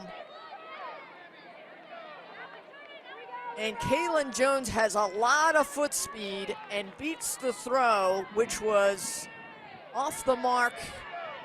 Butler is safe at first, and she represents the tying run. Emma Cox.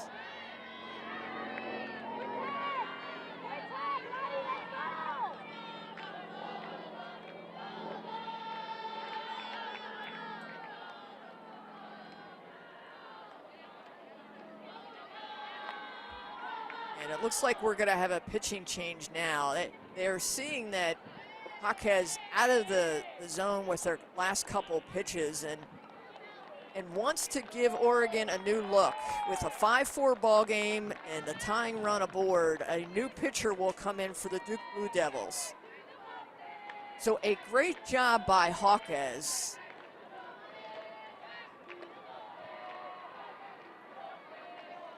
But Marissa Young says, let's try and finish this out with a new pitcher. That will be the 6'1" Mallory Wheeler from Jensen Beach, Florida, the Louisiana transfer.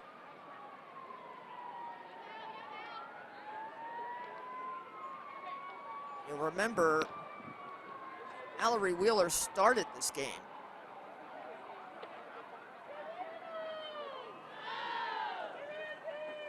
Went 2.1 innings, gave up 4 hits, 3 runs, all of them earned.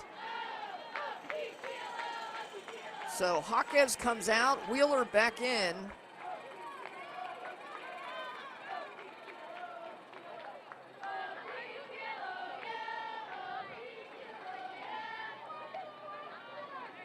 And she will face Emma Cox. A 5-4 ball game, 1 out, tying run aboard. Talk about great softball in February.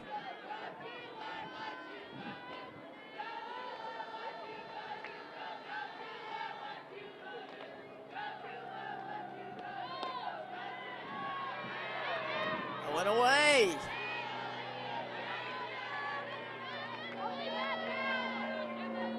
They are really making the Duke pitching staff work, taking more pitches and being more selective in the box.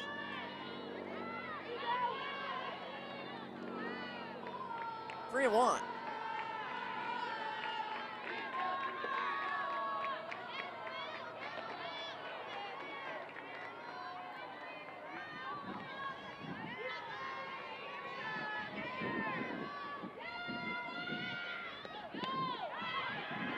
Chopper, playable.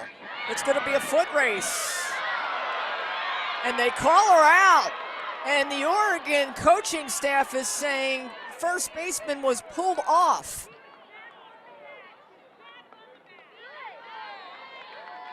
So they go to home plate umpire Chris Drum, who says yes, she had her foot on the bag. She was not pulled off the bag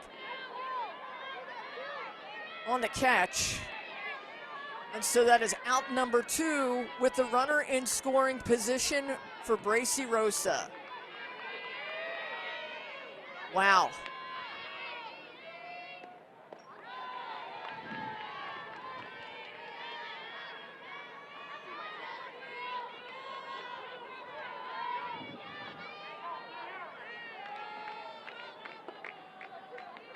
Two outs.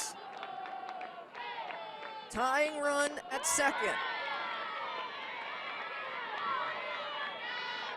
And Mallory Wheeler trying to finish what she started for Duke.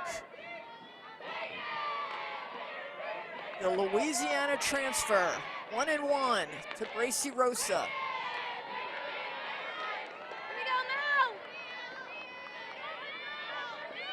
Elon Butler on second.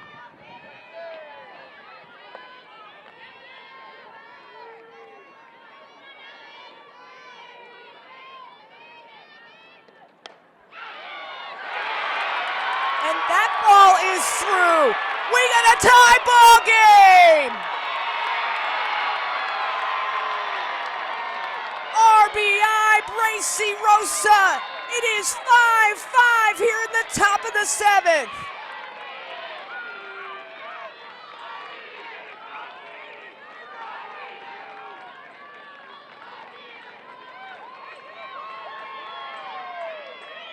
Clutch hitting at its best for Oregon when they needed it. The go-ahead run is now on board for Taryn Ho, the shortstop.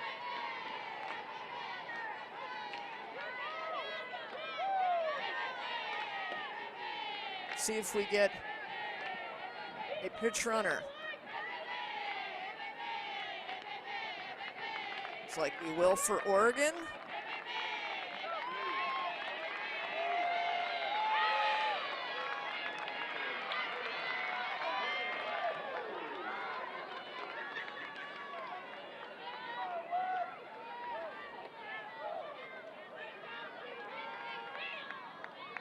And just as Taryn Ho steps into the box, Kyrie Rodriguez, the catcher, comes out to talk things over with Mallory Wheeler. Ho is 2 for 2 on the day, with a sacrifice in her first at bat, a single in the fourth, and a single in the sixth.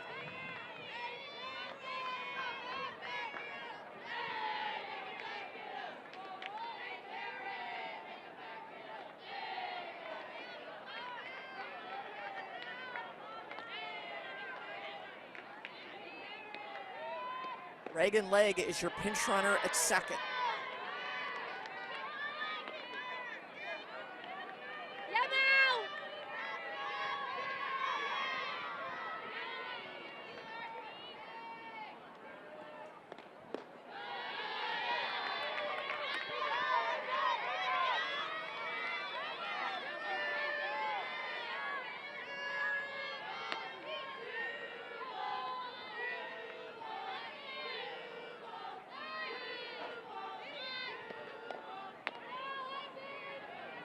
Right side, foul ball. Taryn Ho's 2 singles have been to the left side, just through the infield. When she gets that inside pitch, she drives it. Right now, Wheeler trying to pitch her low and away.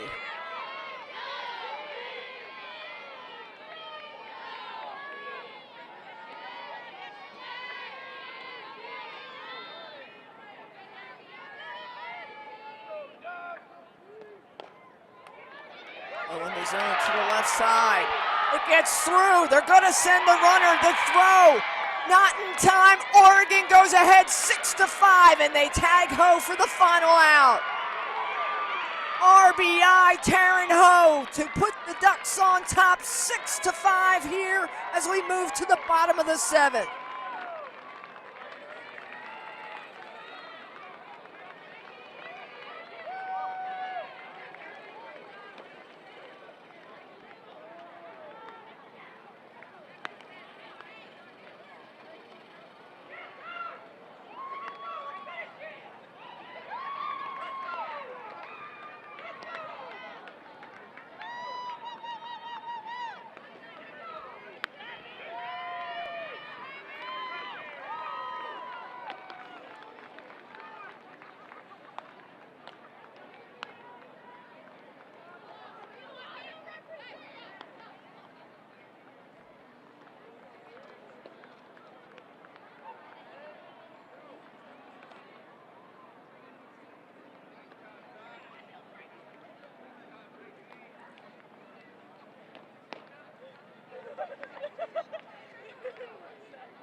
The Oregon Ducks explode for 3 runs in the top of the 7th. They go ahead 6-5.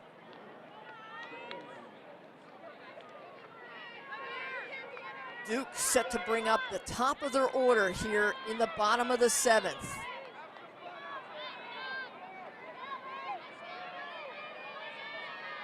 Deanna Jennings set to lead it off, facing Elise Sokolsky, who came in relief.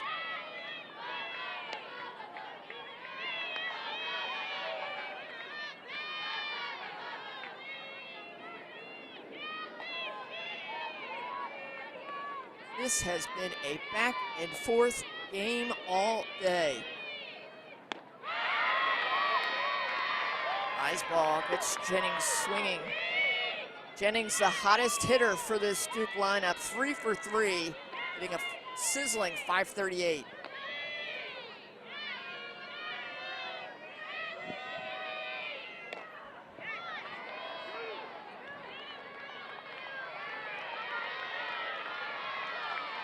And that is her 4th hit of the day.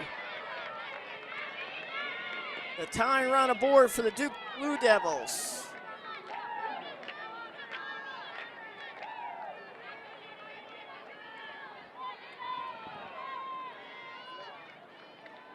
Amina Vega had the 2-run home run in the 5th, the double in the 3rd, and struck out in her 1st at bat. She has got long ball power.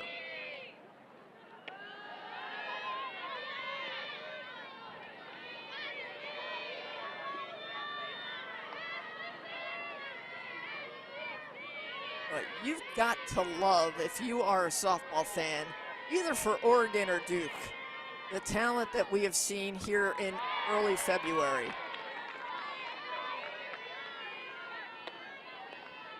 This is like postseason play in February. And that's why the Mary Nutter draws some of the best of the best.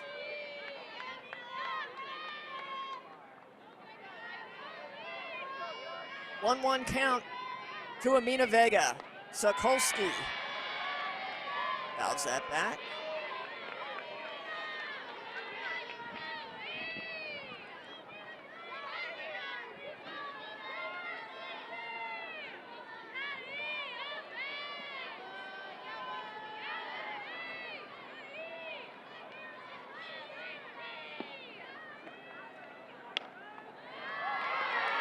That ball falls in. And the top of the order stays red hot for the Duke Blue Devils.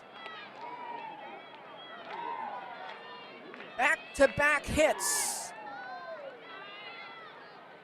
And Duke is threatening again.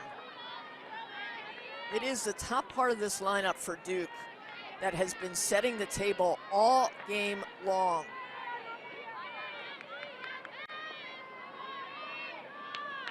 Trina Jones has the go-ahead run on first base.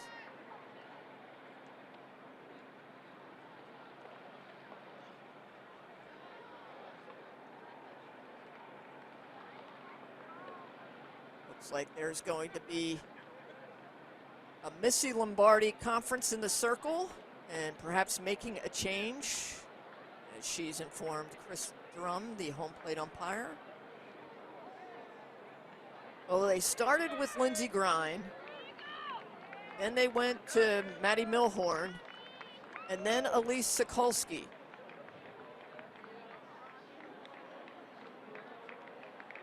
gotta love the hugs and a little gum. Take the gum back too.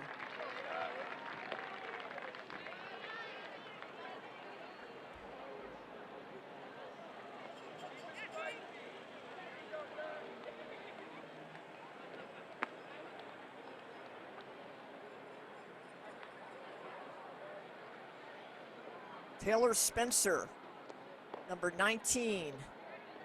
Looks like that's who they're going with. The junior out of Marietta, California, and Vista Marietta High School. It's about an hour from Cathedral City, California.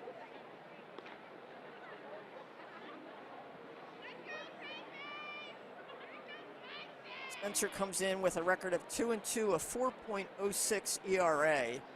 The staff collectively coming into today's game at a 2.88 ERA. And remember, Oregon was excited because they had returned the majority of their pitching staff.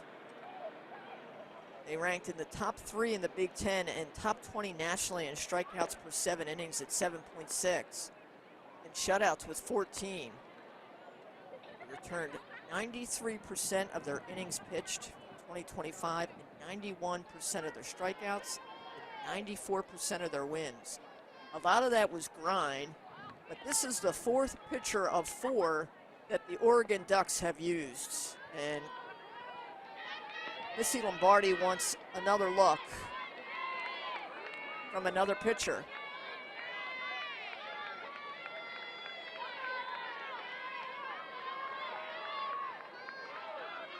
No outs.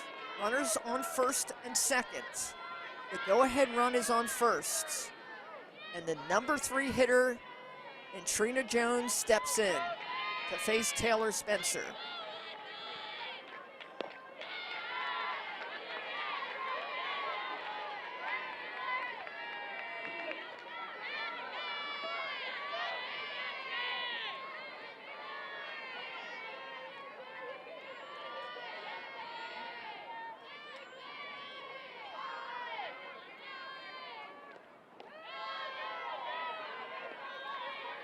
Talk about pressure situations. Putting athletes in pressure situations in February, that's going to get you ready for the regular season. 2-0.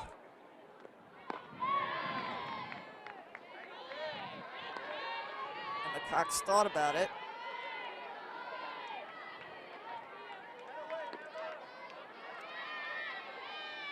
Two and one, now to Trina Jones.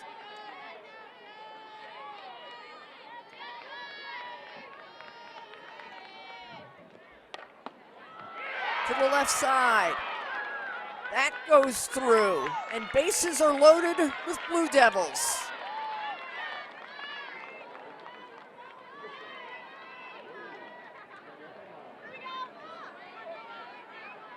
Three consecutive hits for the Duke Blue Devils.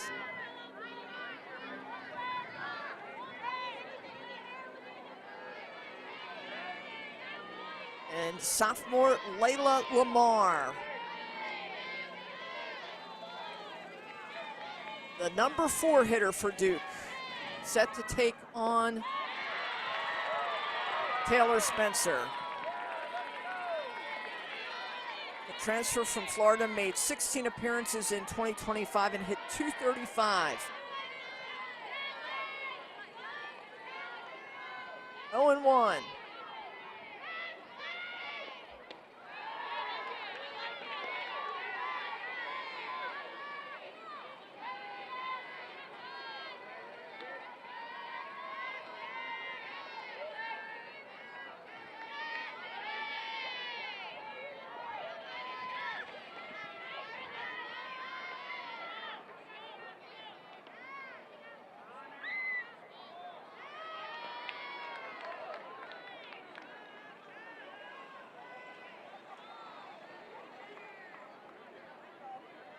Timeout called, and Missy Lombardi wants to see who initiated that. She thought Lamar stepped out and wants to delay a game call.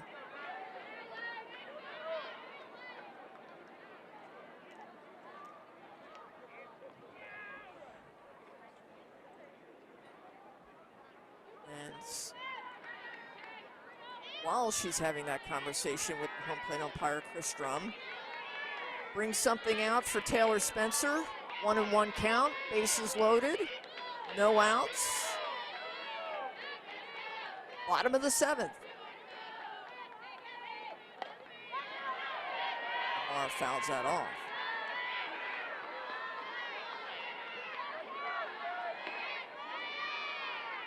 Tracy Warren and our entire Flow Sports team bringing you all the action from Fenway Field at the Mary Nutter Collegiate Classic in Cathedral City, California. We've got a battle in Game 1. Oregon and Duke, bases loaded. Bottom of the 7th, and the pitch. And she gets Layla Lamar looking. Check that, she is swinging, and that is the first out of the inning in a big out. But right behind her is hot-hitting Jessica Oakland. Oakland 2 for 3 on the day. She had a double and run scored her last at bat.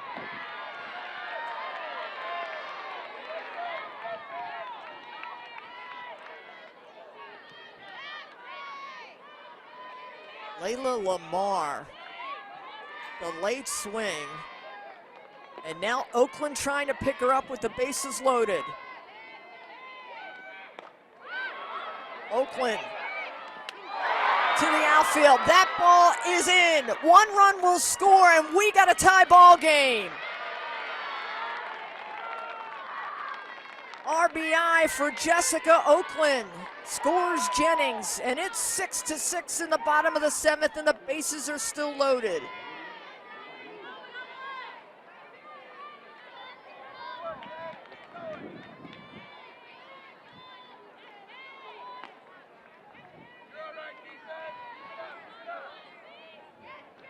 The single to center field for Jessica Oakland.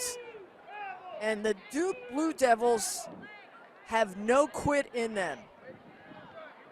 2 in the 3rd, 2 in the 5th, 1 in the 6th, and now 1 in the 7th. And they're still threatening with the bases loaded and 1 out. Kyra Rodriguez looking for her first hit of the game, and another conference in the circle for Oregon. You gotta, if you're Missy Lombardi, you gotta think, okay, we'd like to get a double play. You got 1 out. Rodriguez is batting 186, and just getting some situational awareness for everybody.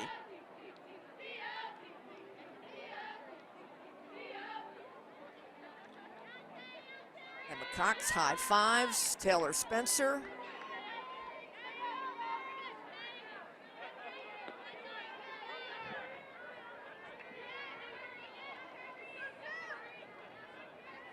We'll have a 30-minute break between games. Coming up next, Auburn and Washington.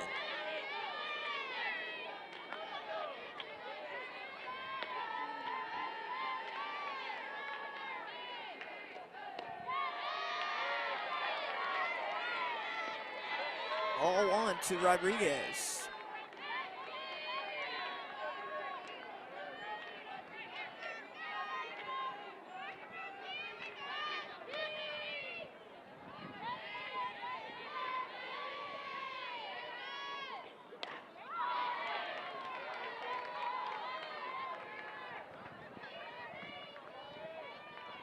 Vega on 3rd, Jones on 2nd, Oakland on 1st.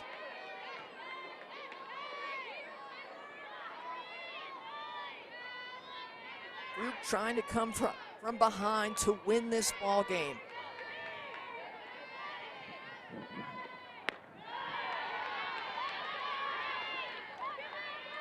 The 4th pitcher used by the Oregon Ducks. Taylor Spencer.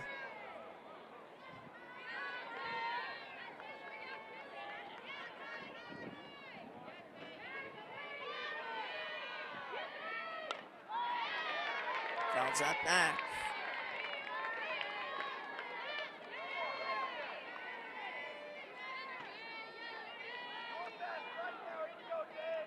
This game approaching 2.5 hours.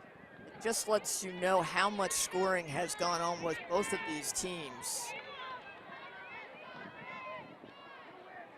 Oregon scored 1 in the 2nd, 2 in the 3rd, and pushed across 3 in the top of the 7th to tie it.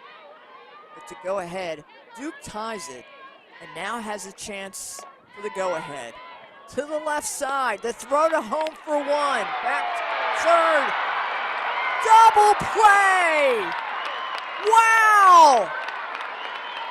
The Ducks get out of it with a double play, and we're headed to extra innings.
The Ducks hold the Blue Devils to just 1 run and a double play to get out of the inning and force extra innings here in Game 1 on this Saturday of the Mary Nutter Collegiate Classic.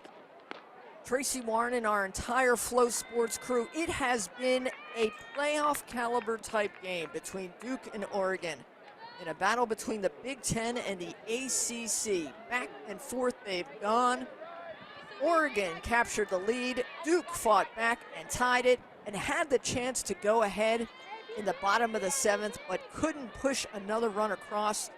So we're headed to extra innings, and what that means is Oregon will put a runner on second base, and that will be the runner who made the last out.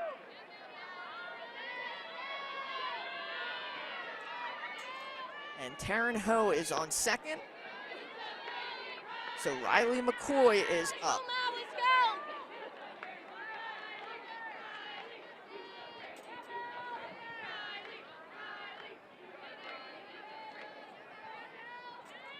McCoy 0 for 2 on the day. She will square, trying it down, the bunt for the sacrifice.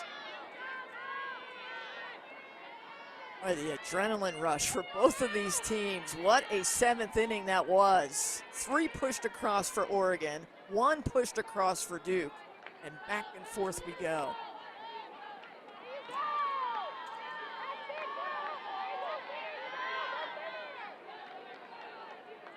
McCoy trying to move Taryn Ho. Katie Flannery on deck.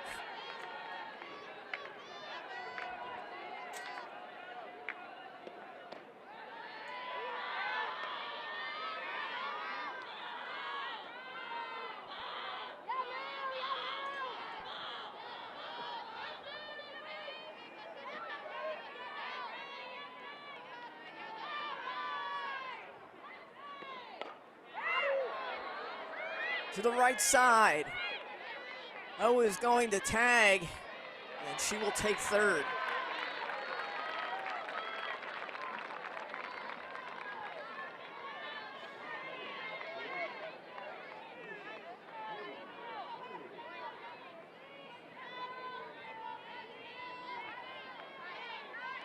Katie Flannery.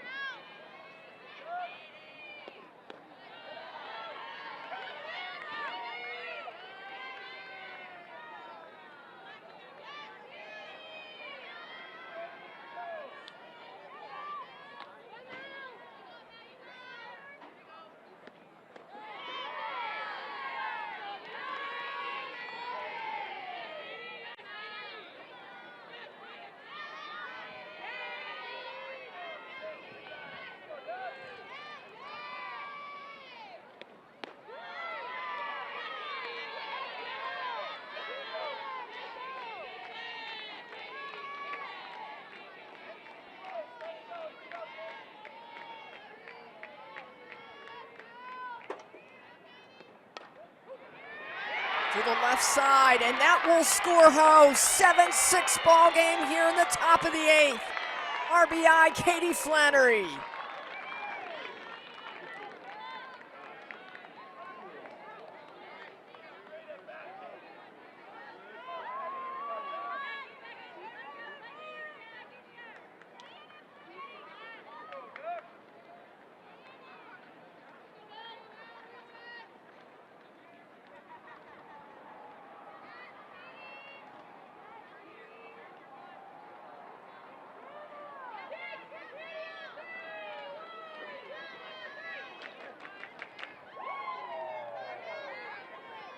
So Flannery is on first.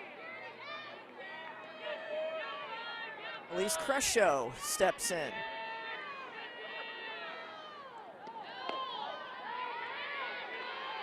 Strike called. Mallory Wheeler started this game, gave way to Larissa Jaquez, and Wheeler has come back in.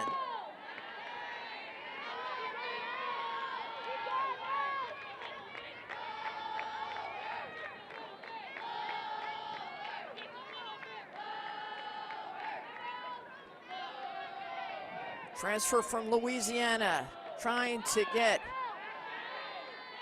Yet another out. And a feisty Oregon Duck team, which has found its bats here in the game against Duke. They had been working to offensively put it together. And Crescio trying to keep it alive. Good pitch by Wheeler. Strike two. Duke has 7, 8, and 9 coming up in the bottom of the 8th.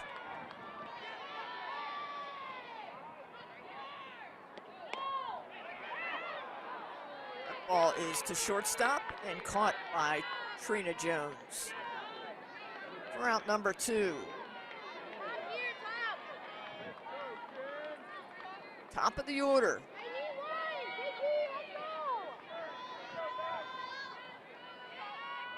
Kaylin Jones, 1 for 3 on the day.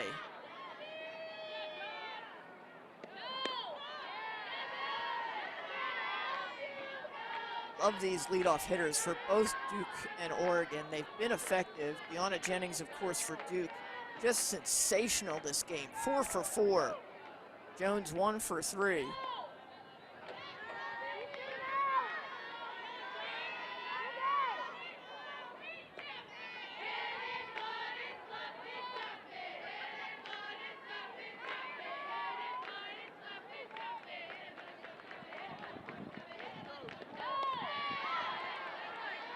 Just under that, sends that foul. Could see the fans in the outfield for Washington and Auburn. That game coming up 30 minutes after this game on Fenway Field.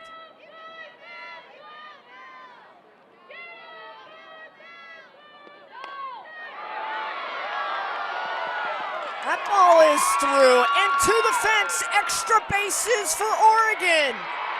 And another run will score, 8-6. Kaylin Jones with the RBI.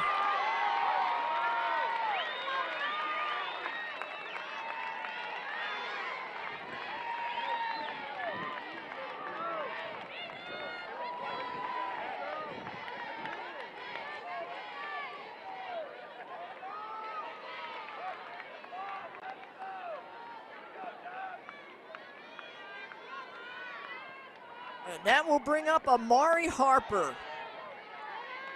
Talk about saving your best for last. The Ducks scored 3 runs in the 7th and have put 2 runs across in the 8th and have a runner in scoring position with 2 outs.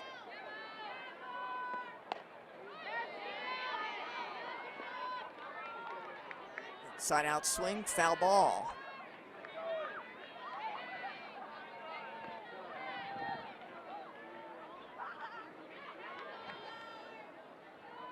.65 degrees in Cathedral City, sunny skies. Great softball weather and a great game.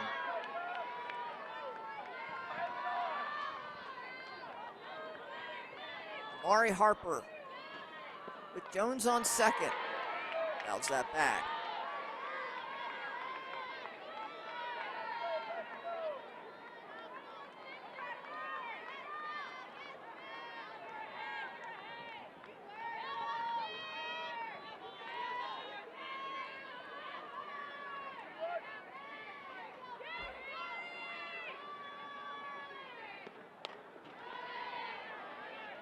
Another foul ball.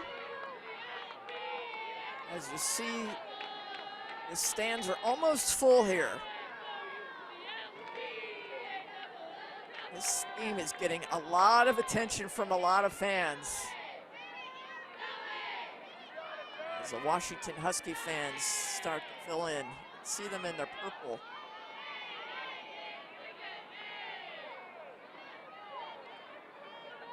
Back and forth we go. Harper, 1-2.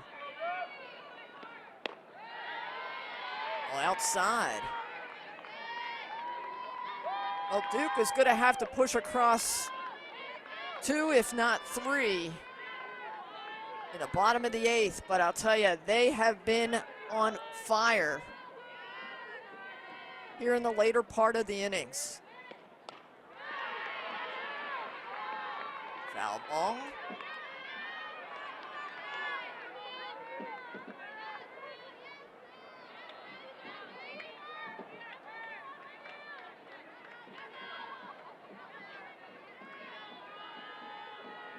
2-2 to Harper.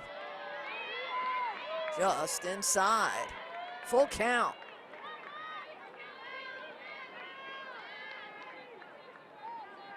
Butler on deck.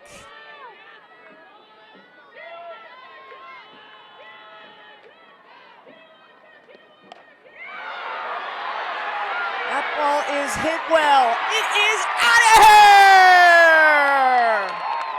Amari Harper, the 2-run home run! And the Ducks go ahead 10-6 here in the top of the 8th.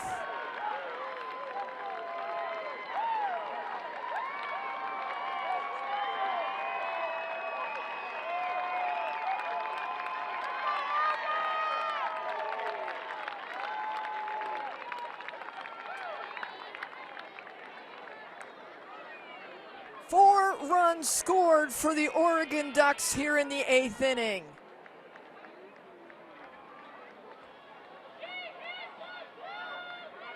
Wow.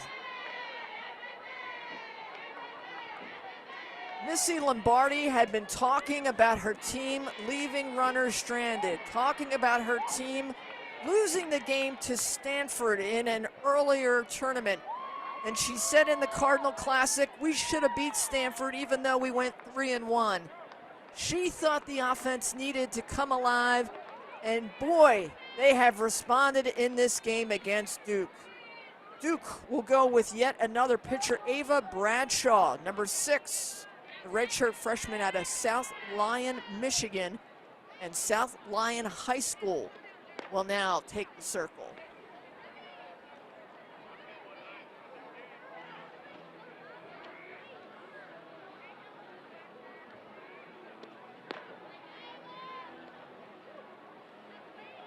And she will face Elon Butler,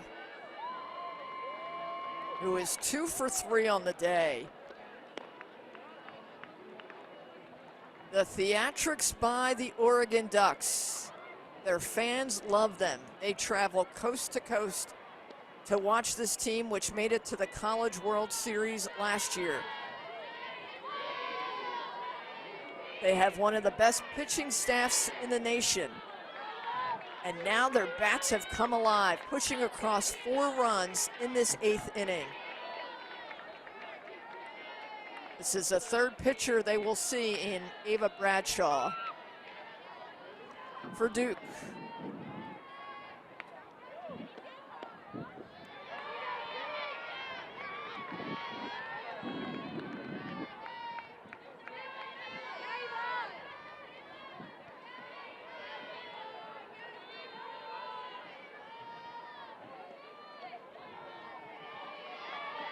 Strike called.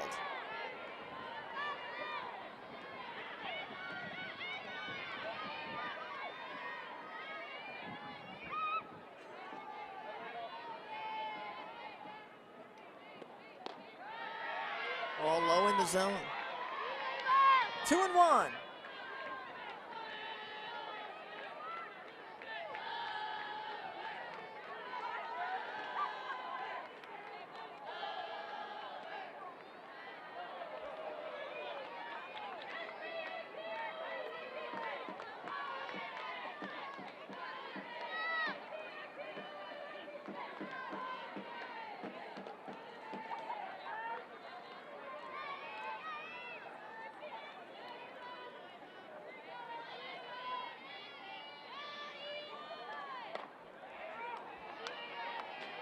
Butler turns on that. It's foul.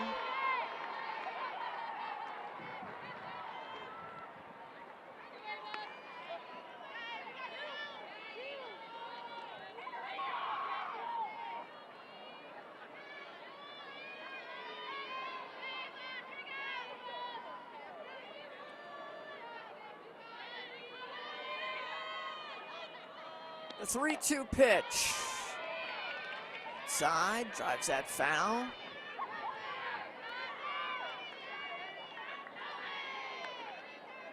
Oregon went 2-3 at the NFCA Leadoff Classic and then 3-1 at the Cardinal Classic.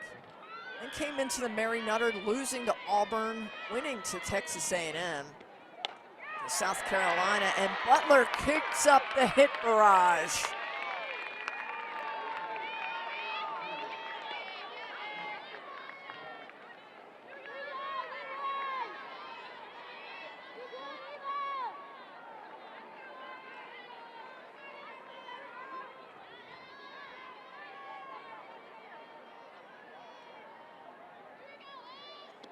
Emma Cox.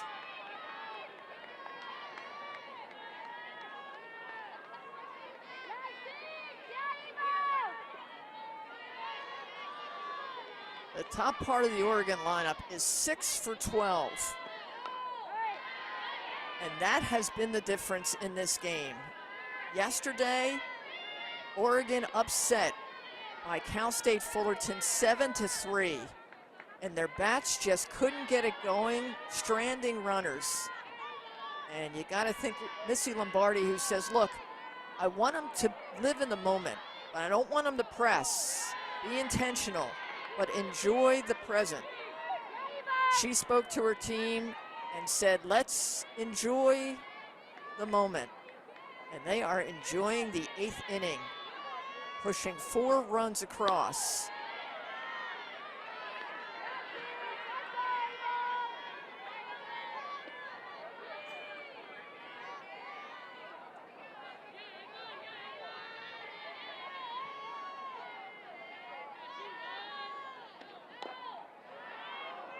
Cox pounds that foul.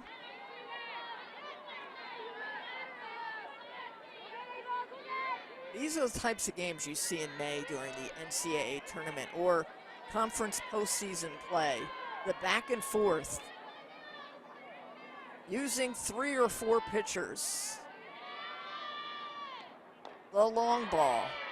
Cox pounds it in the dirt.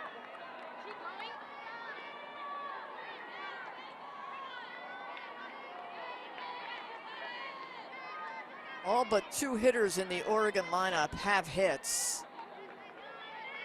as the Ducks have found their offense. She walked it.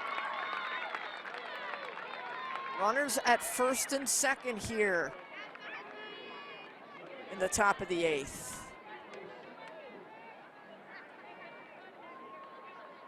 And we'll probably have a pinch runner for Oregon.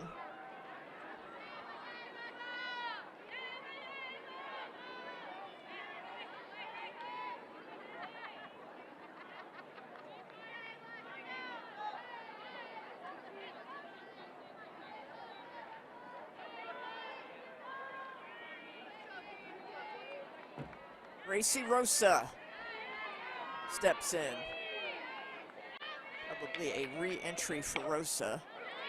Chopper up the middle. That goes through. And another run scores. 11-6 Oregon.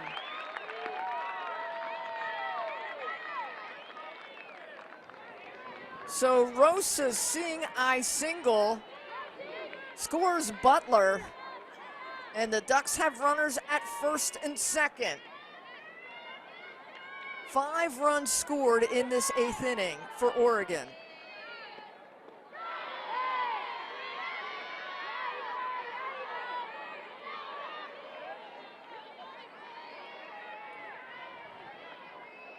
And it was Taryn Ho who was put on second base to start the 8th inning. And it's Taryn Ho who scored first. And it's Taryn Ho who's up at the plate. 3 for 3 on the day. Hitting .455 as a freshman.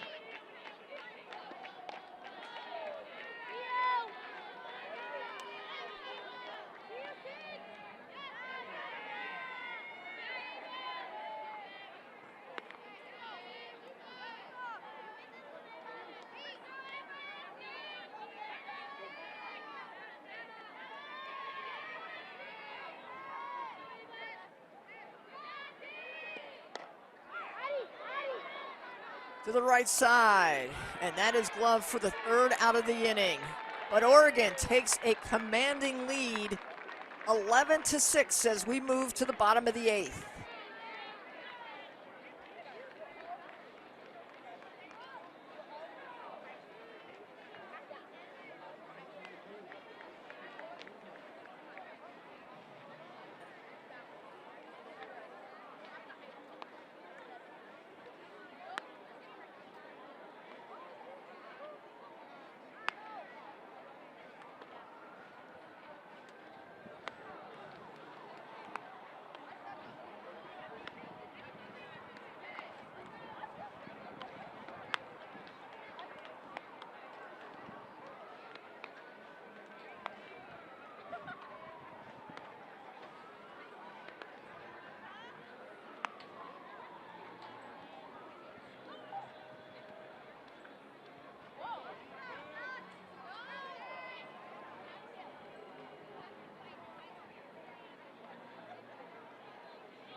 Bottom of the 8th, Duke will put a runner on second base. That's Kyra Rodriguez.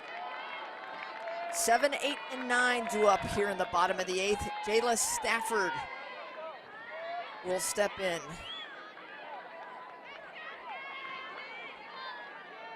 Face Taylor Spencer, a junior out of Marietta, California. Freshman 1 for 3 on the day.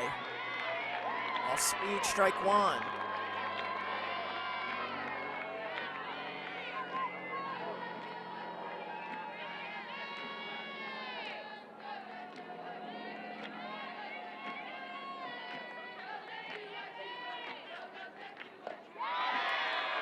Outside, strike 2.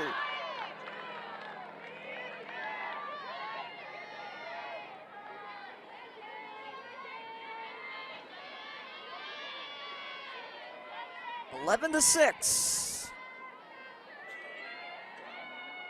Oregon leading Duke.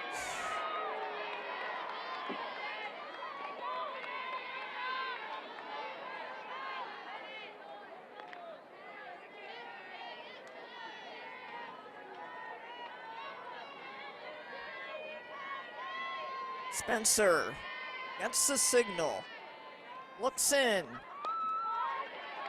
Stafford fouls that back.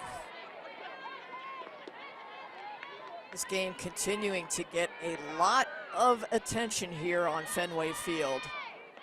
It's a Big Ten ACC battle.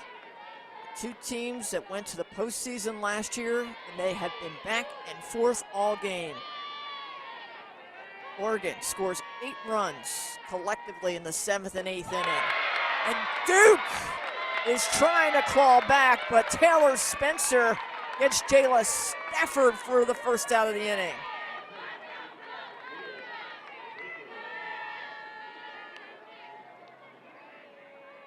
That'll bring up Jada Baker. Baker 0 for 2 on the day. The graduate just trying to chip away.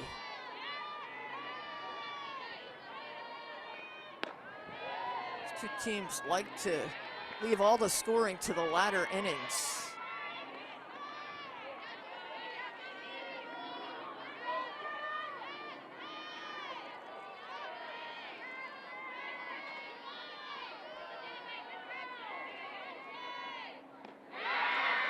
Off speed. Catches Baker out in front.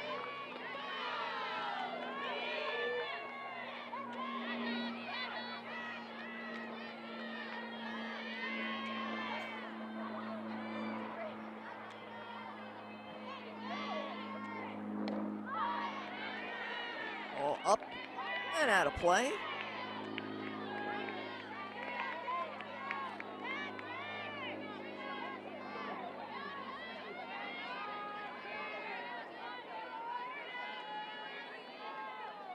One and 2 to Jada Baker, the number 8 hitter for Duke.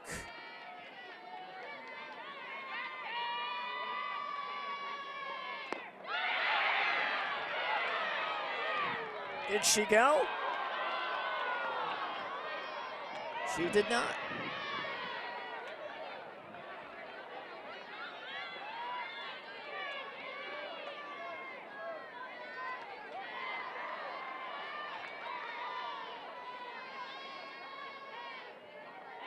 Two and 2. How's that off?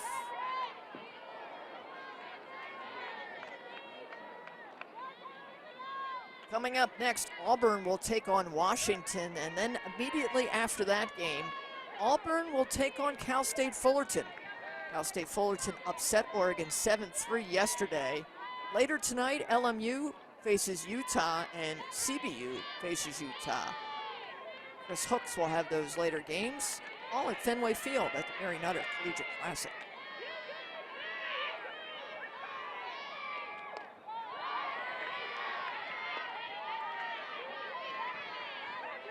Both of these teams continue to battle.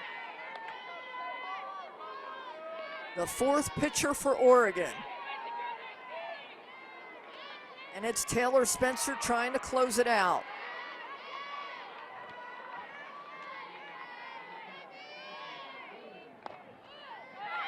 side out to second base. Do they get the double play? No. Great thinking by Kaylin Jones.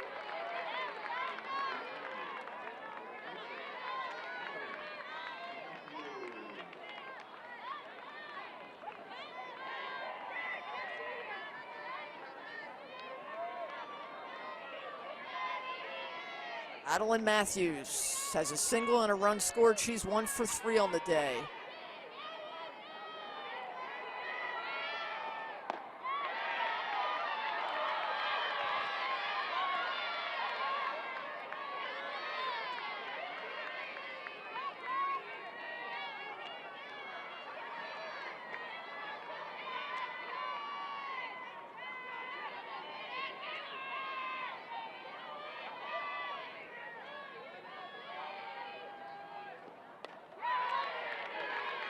Oregon getting closer to the come-from-behind win.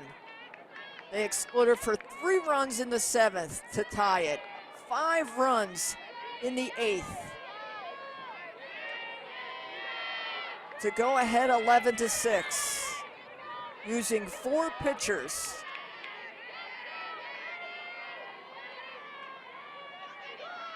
And the top of the order is on deck for Duke.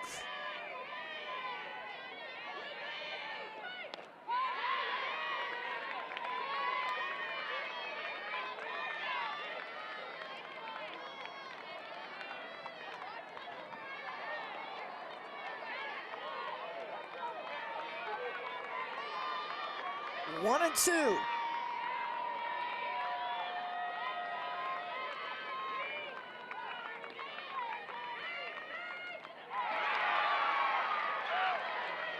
And you can hear the Oregon fans hanging on every pitch.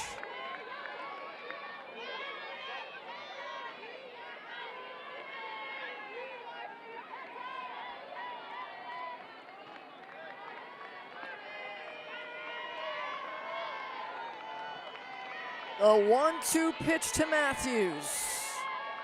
Taylor Spencer winds up.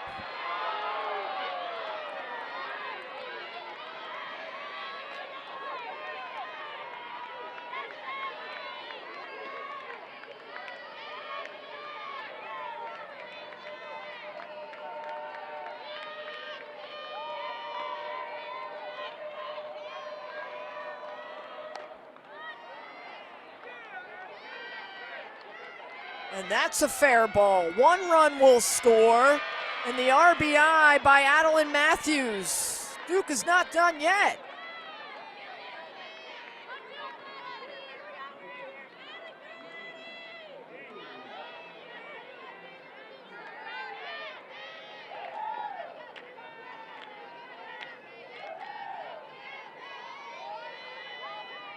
So Matthews scores Rodriguez and makes it an 11-7 game.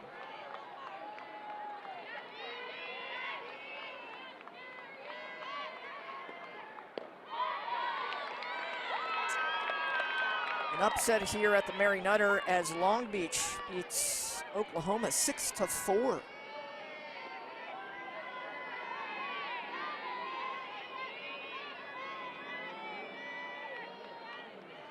Deanna Jennings, the hottest hitter for Duke.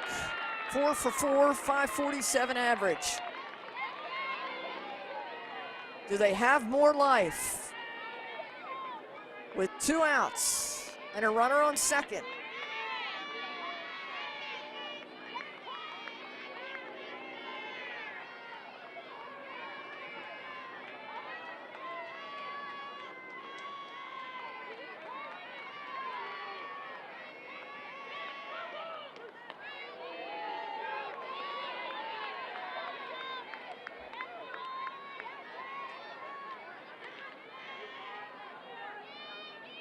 Duke has scored 5 runs since the 5th inning. 2 in the 5th, 1 in the 6th, 1 in the 7th, and now 1 in the 8th. That ball is up and not playable.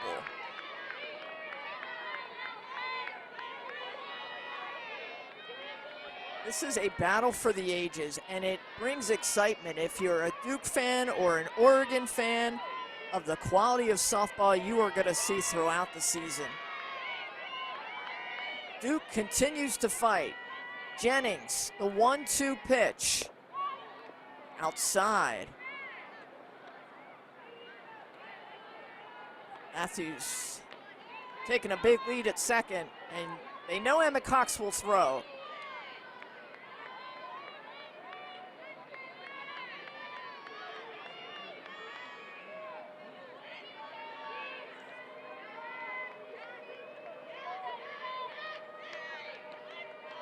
The 2-2.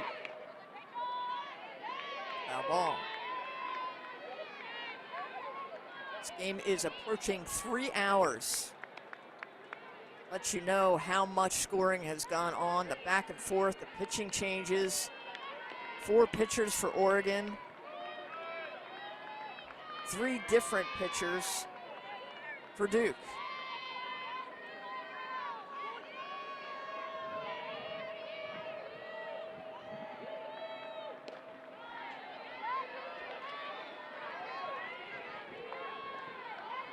Jennings has been just on fire. A single in the first, a single and a run scored in the third, a double and a run scored in the fifth, a single and a run scored in the seventh.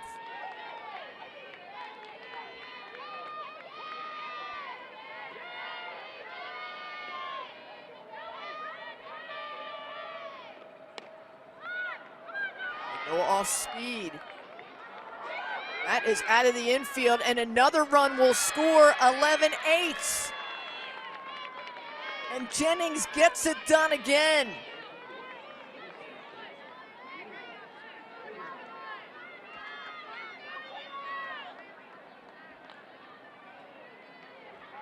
Wow, these two teams have no quit.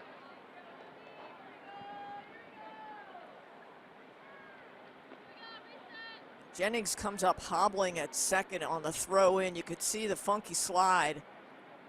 She was safe and just gonna walk that off, but a big, big player for Duke. Want to make sure she's okay.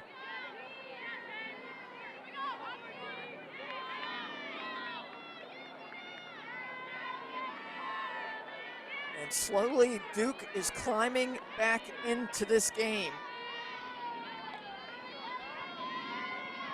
11-8.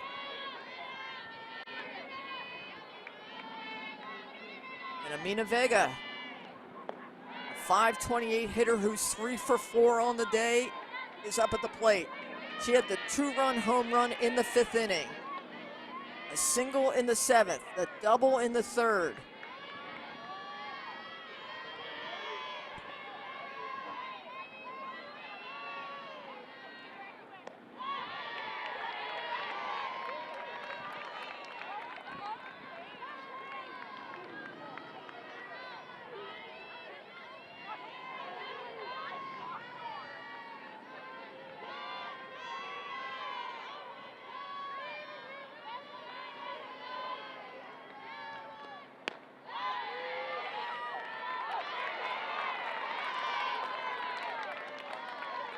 One and two.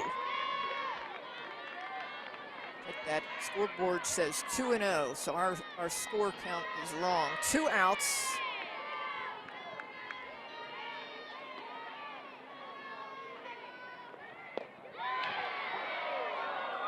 Just a bit outside. 2-2.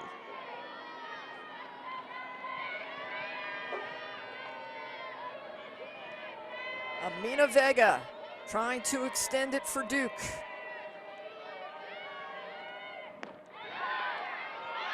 Off speed, just missed. You could tell Taylor Spencer wishing it with a full count now.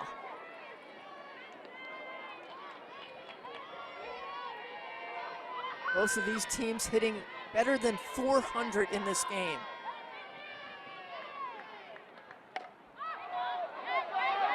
Well hit to the outfield, and that is caught. And Oregon will hold on to win this game 11-8 in 8 innings. What a game between two competitors back and forth, and the late scoring barrage gives the Ducks a win 11-8. On behalf of our entire Flow Sports production team, I'm Tracy Warren. This has been a presentation of Just Softball and Flow Sports from Cathedral City, California. Stay tuned for our next matchup 30 minutes from this game between Auburn and Washington. For more softball, tune in to Flow Sports for games across all the Big League Dreams fields, including Yankee, Fenway, Des Moines, and Pawtucket. The final score, 11-8. Oregon grabs the win in 8.